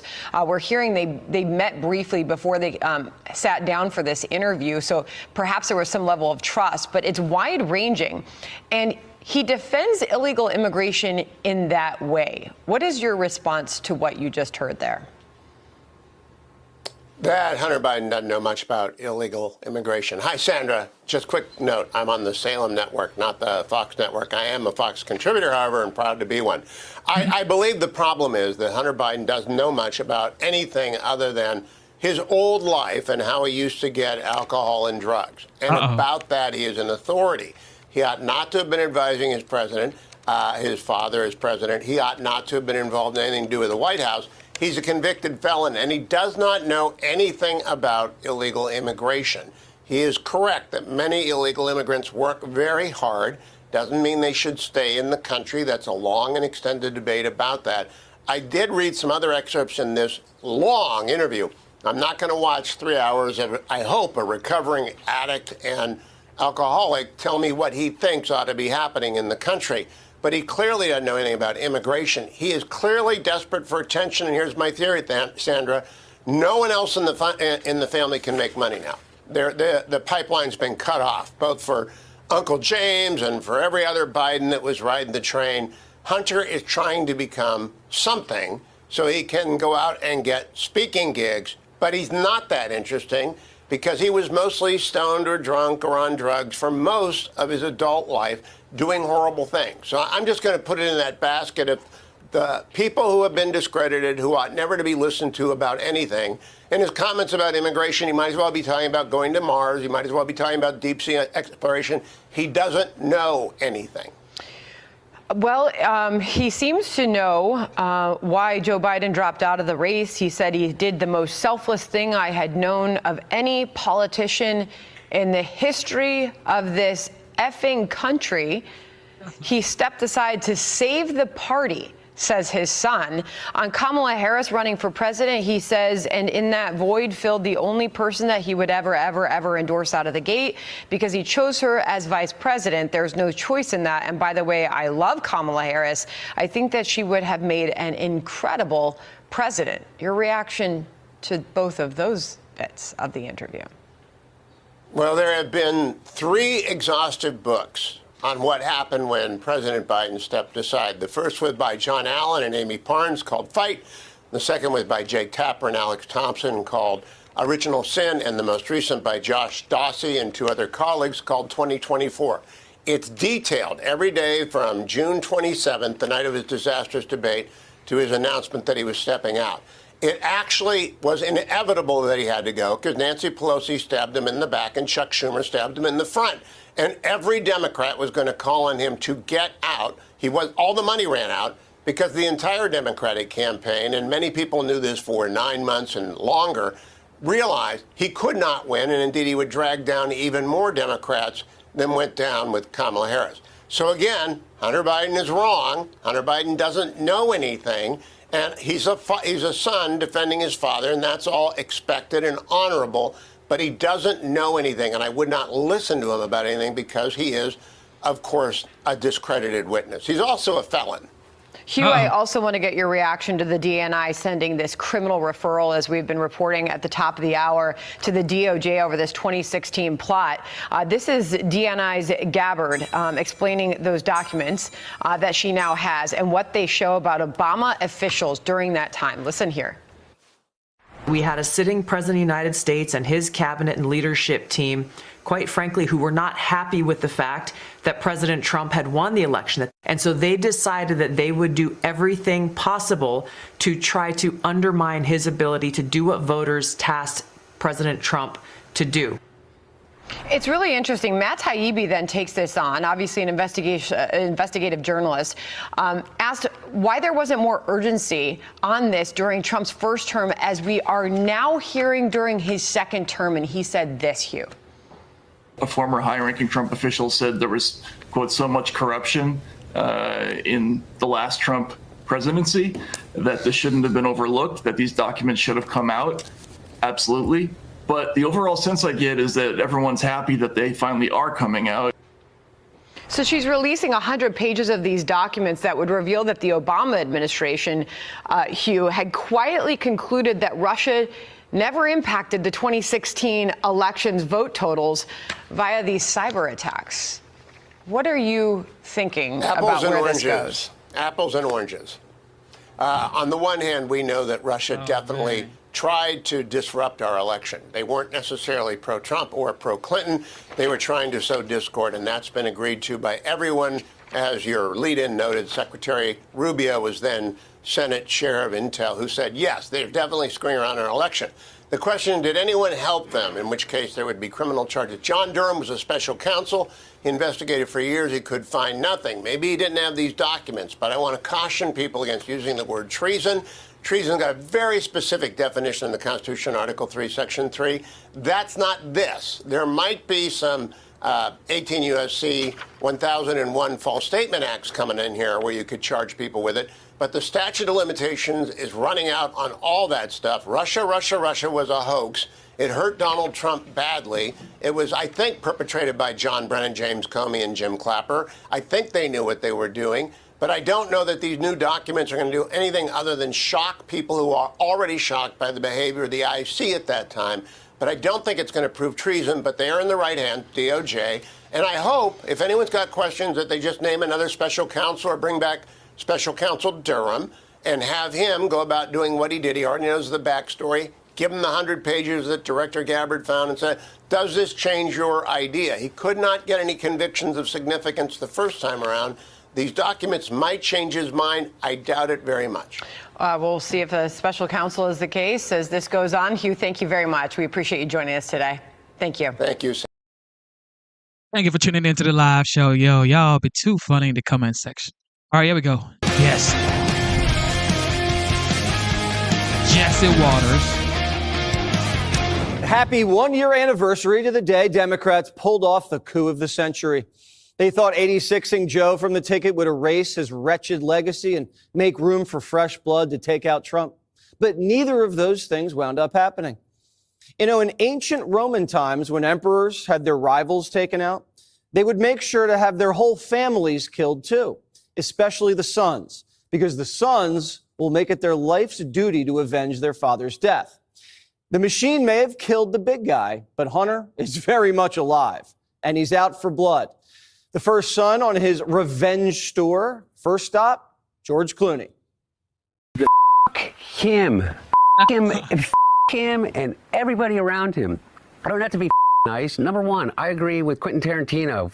George Clooney is not a actor.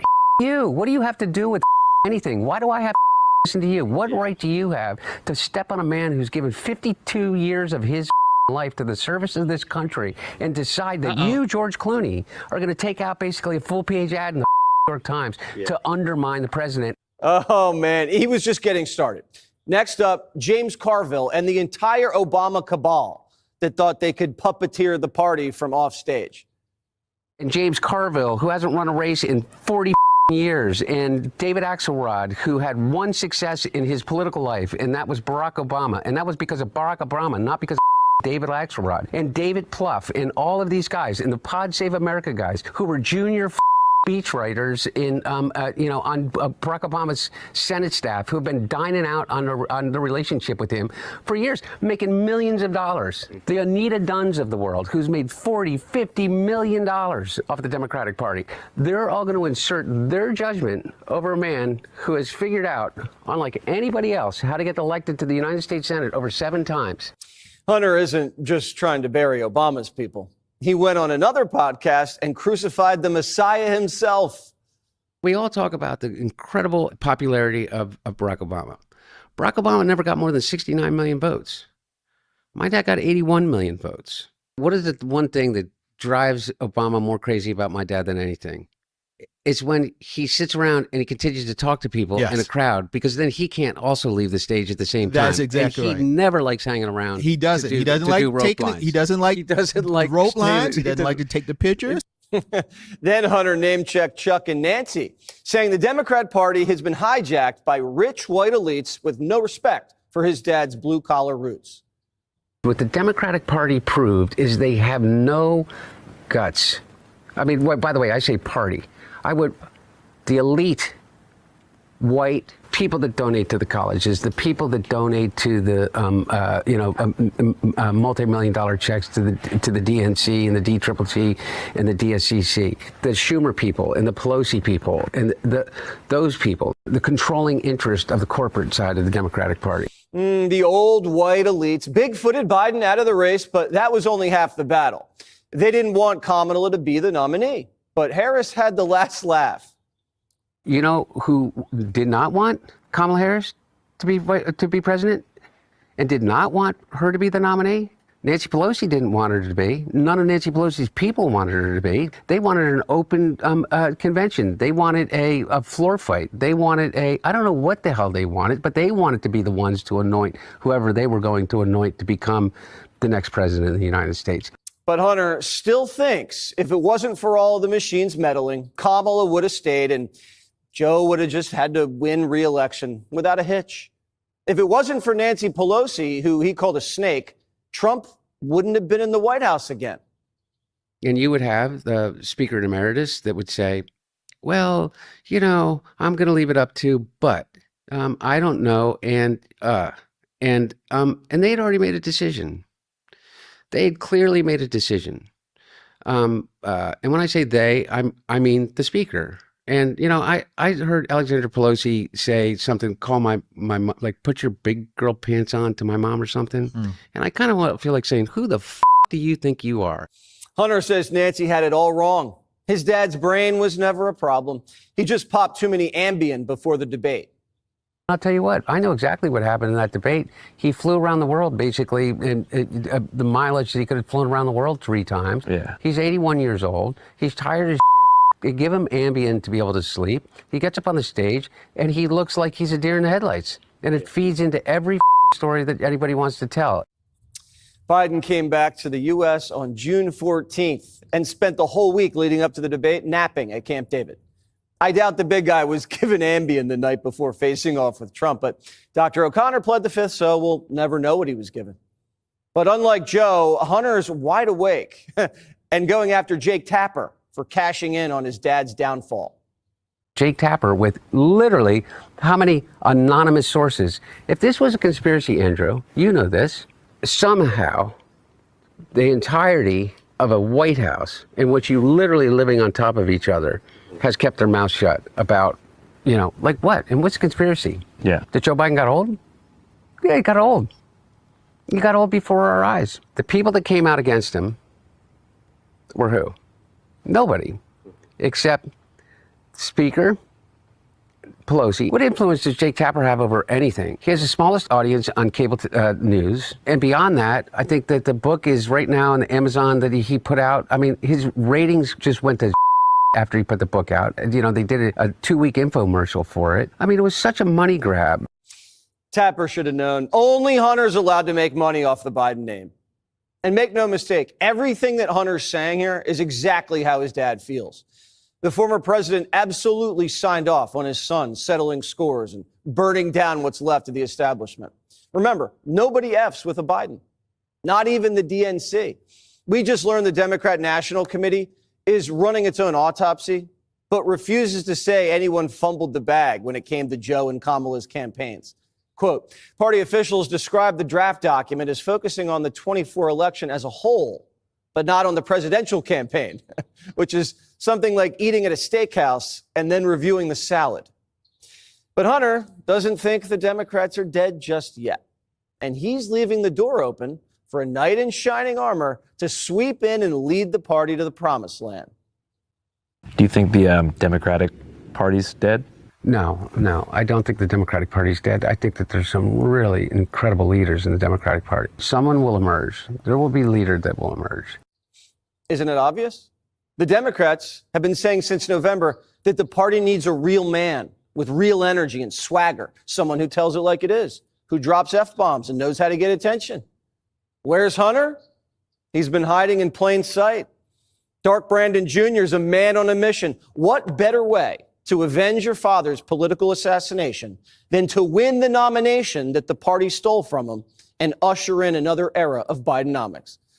Biden the younger could be just what the party needs to confront its ugly past and absolve Hunter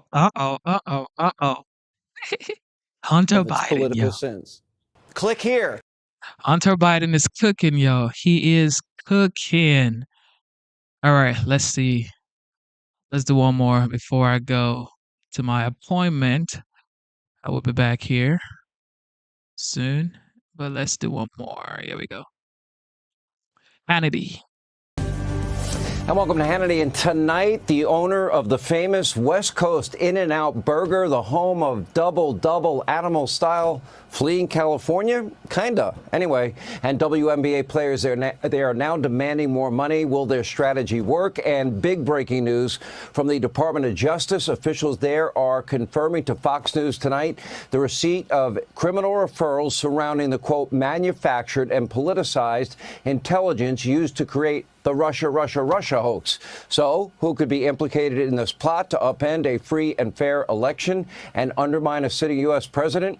According to the Director of National Intelligence, that would be Tulsi Gabbard, all eyes are on Comey, Brennan, and even former President himself, Barack Hussein Obama. Former Trump Chief of Staff Mark Meadows and House Judiciary Committee Chairman Jim Jordan, they will join us with all the details. But we begin tonight with a look inside the dumpster fire that is the Democratic Party.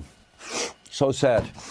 Sadly, there are very few, if any, rational people in that party. After a decade of Trump derangement syndrome, Democrats, they are totally, completely broken. Thank you, Donald Trump. Even James Carville acknowledging this in the New York Times, quote, constipated, leaderless, confused, a cracked out clown car divided. Now, these are the words I hear my fellow Democrats using to describe our party as of late. The truth is, they're not wrong. The Democratic Party is in shambles. And tonight, some just can't get past their hatred of all things Donald Trump to do anything of value, nothing. Others, they, on the left, they have religiously adopted and are clinging to this bizarre woke belief system. They're doubling down on Marxism, statism, socialism. And then there are those who have gone full, complete Marxist, communist, statist. And last but not least, there is a small group of Democrats still haunting the entire country. Tonight, the Biden family is not sailing off quietly into the sunset. In fact, zero experience Hunter Biden is back He has a lot to say. He's not a happy camper. As a matter of fact, he's bitterly angry. First, he's now trying to rewrite a piece of history that we all witnessed with our very own eyes, even blaming Ambien on his father's significant cognitive state. Take a look. I know exactly what happened in that debate. He flew around the world, basically, and the mileage that he could have flown around the world 3 times. Yeah. He's 81 years old. He's tired as They give him Ambien to be able to sleep. He gets up on the stage, and he looks like he's a deer in the headlights. Oh, they gave him Ambien before he got on stage. I don't believe that myself, but you decide. Now, pretty strange thing to say. Meanwhile, Hunter also had some very choice words for Georgie Clooney. We might have this in common. I'm not fond of George, not fond of his wife, not fond of their position on Israel. Take a look. Him, and everybody around him. I don't have to be nice. Number one, I agree with Quentin Tarantino. George Clooney is not a actor. He is a I don't know what he is. He's a brand. And by the way, and God bless him. You know what? He supposedly treats his friends really well. You know what I mean? Buys them things. And he's got a really great place in Lake Como. And he's great friends with Barack Obama. You, what do you have to do with anything? Why do I have to listen to you? What right do you have to step on a man who's given 52 years of his life to the service of this country and decide that you, George Clooney, are going to take out basically a full-page ad in the New York Times to undermine the president? I don't know why I like that so much. I just did. The president's son then ripped into the one and only fake Jake Tapper. Take a look. Who's Jake Tapper's audience? Jake Tapper? My mom or something? I don't know. Well, I don't know. Yeah. For real, though. I don't even think it's your mom anymore. No. By the numbers, what influence does Jake Tapper have over anything? He has the smallest audience on cable news. And beyond that, man. I think that the book is right now on Amazon that he put out. I mean, his ratings just went to after he put the book out. And, you know, they did a 2-week infomercial for it. I mean, it was such a money grab, such a disservice to everybody that he serves with, that the journalism that he purports to take part in.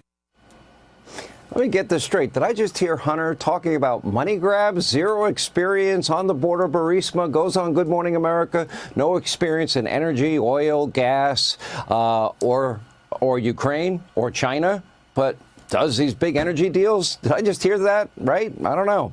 And during another interview, zero experience Hunter also raged at Nancy Pelosi. This is too good to not show. Take a look. And you would have the Speaker Emeritus that would say, well, you know, I'm going to leave it up to, but I don't know. And they had already made a decision. They had clearly made a decision. And when I say they, I mean the speaker. And, you know, I heard Alexandra Pelosi say something, call my like, put your big girl pants on to my mom or something. And I kind of feel like saying, who the do you think you are? I would never speak about your mom that way. Yeah. I would never speak about your father that way. I would never insult your parents that way. Even to this day, I would never refer to the speaker as anything but speaker. I have an offer for zero experience Hunter. Come on the program. We'll do a full hour on this show, face to face. You can come on my radio show. We'll do a full 3 hours. You can curse as much as you want. And we'll have to bleep it, though. Anyway, despite his hatred for almost everyone in his own party, Hunter is still a devout Democrat and just can't shake up his own Trump derangement syndrome. Lucky for him, Daddy gave zero experience the preemptive pardon. Take a look. All these Democrats say, you have to talk about and realize that people are really upset about illegal immigration. You. How do you think your hotel room gets cleaned? How do you think you got food on your table? Who do you think washes your dishes? Who do you think does your garden? Who do you think is here by the sheer just grit and will that they figured out a way to get here because they thought that they could give themselves and their family a better chance? And he's somehow convinced all of us that these people are criminals. White men in America are 45 more times likely to commit a violent crime than an immigrant. Actually, let's point something out, that most people don't have millions and millions of dollars, even though they had no experience. So all the work that he mentioned, a lot of people do it themselves, Hunter. But we could talk about that on this show if you come. It's an open invitation. It is obvious that almost all Democrats want totally open borders, unlimited illegal immigration, zero deportation. Here's another example from over the weekend. Apparently, the L.A. mayor, Karen Bass, thinks the president has done nothing right at the border. Take a look. Is there anything good you think the administration has done in these 6 months at the border? Well, I will heap praise on the administration for the first 6 months in Los Angeles with the fires. If you ask me, is there anything that they have done good in terms of immigration? I don't know. I don't think so. I think that the viewpoint has been punitive, has been let's make it as miserable as possible so that these people don't come. And whatever they're doing is certainly working at the border itself. We were down on that border, and it is dramatically different than it was a year ago. All right, this is a radicalized, destructive Democratic Party with bizarre motivations. For example, former Transportation Secretary, our friend, Mayor Pothole Pete, allowed important infrastructure to crumble while he was spending a whopping $80 billion on DEI grants. And meanwhile, our air traffic control systems are from the 50s and 60s. He delayed air traffic control upgrades. Your safety for DEI? You know, now Pothole Pete desperately wants to be the president of our country. And in New York City, Marxist Zoran Mamdani desperately wants to be the mayor of America's biggest city. But like any good communist, Marxist Mamdani can't bring himself to work too hard. In fact, he just skipped town in the middle of his campaign for a vacation back to his home country, Uganda. Former New York Governor Andrew Cuomo, I found this the most interesting news of the day. He's also running for mayor. He said if he loses, he himself might be fleeing to the free state of Florida, following me down here. Actually, Andrew, don't give up. You stay in New York regardless of the outcome. You continue to pay your taxes. Remember you said tax the rich, tax the rich, tax the rich.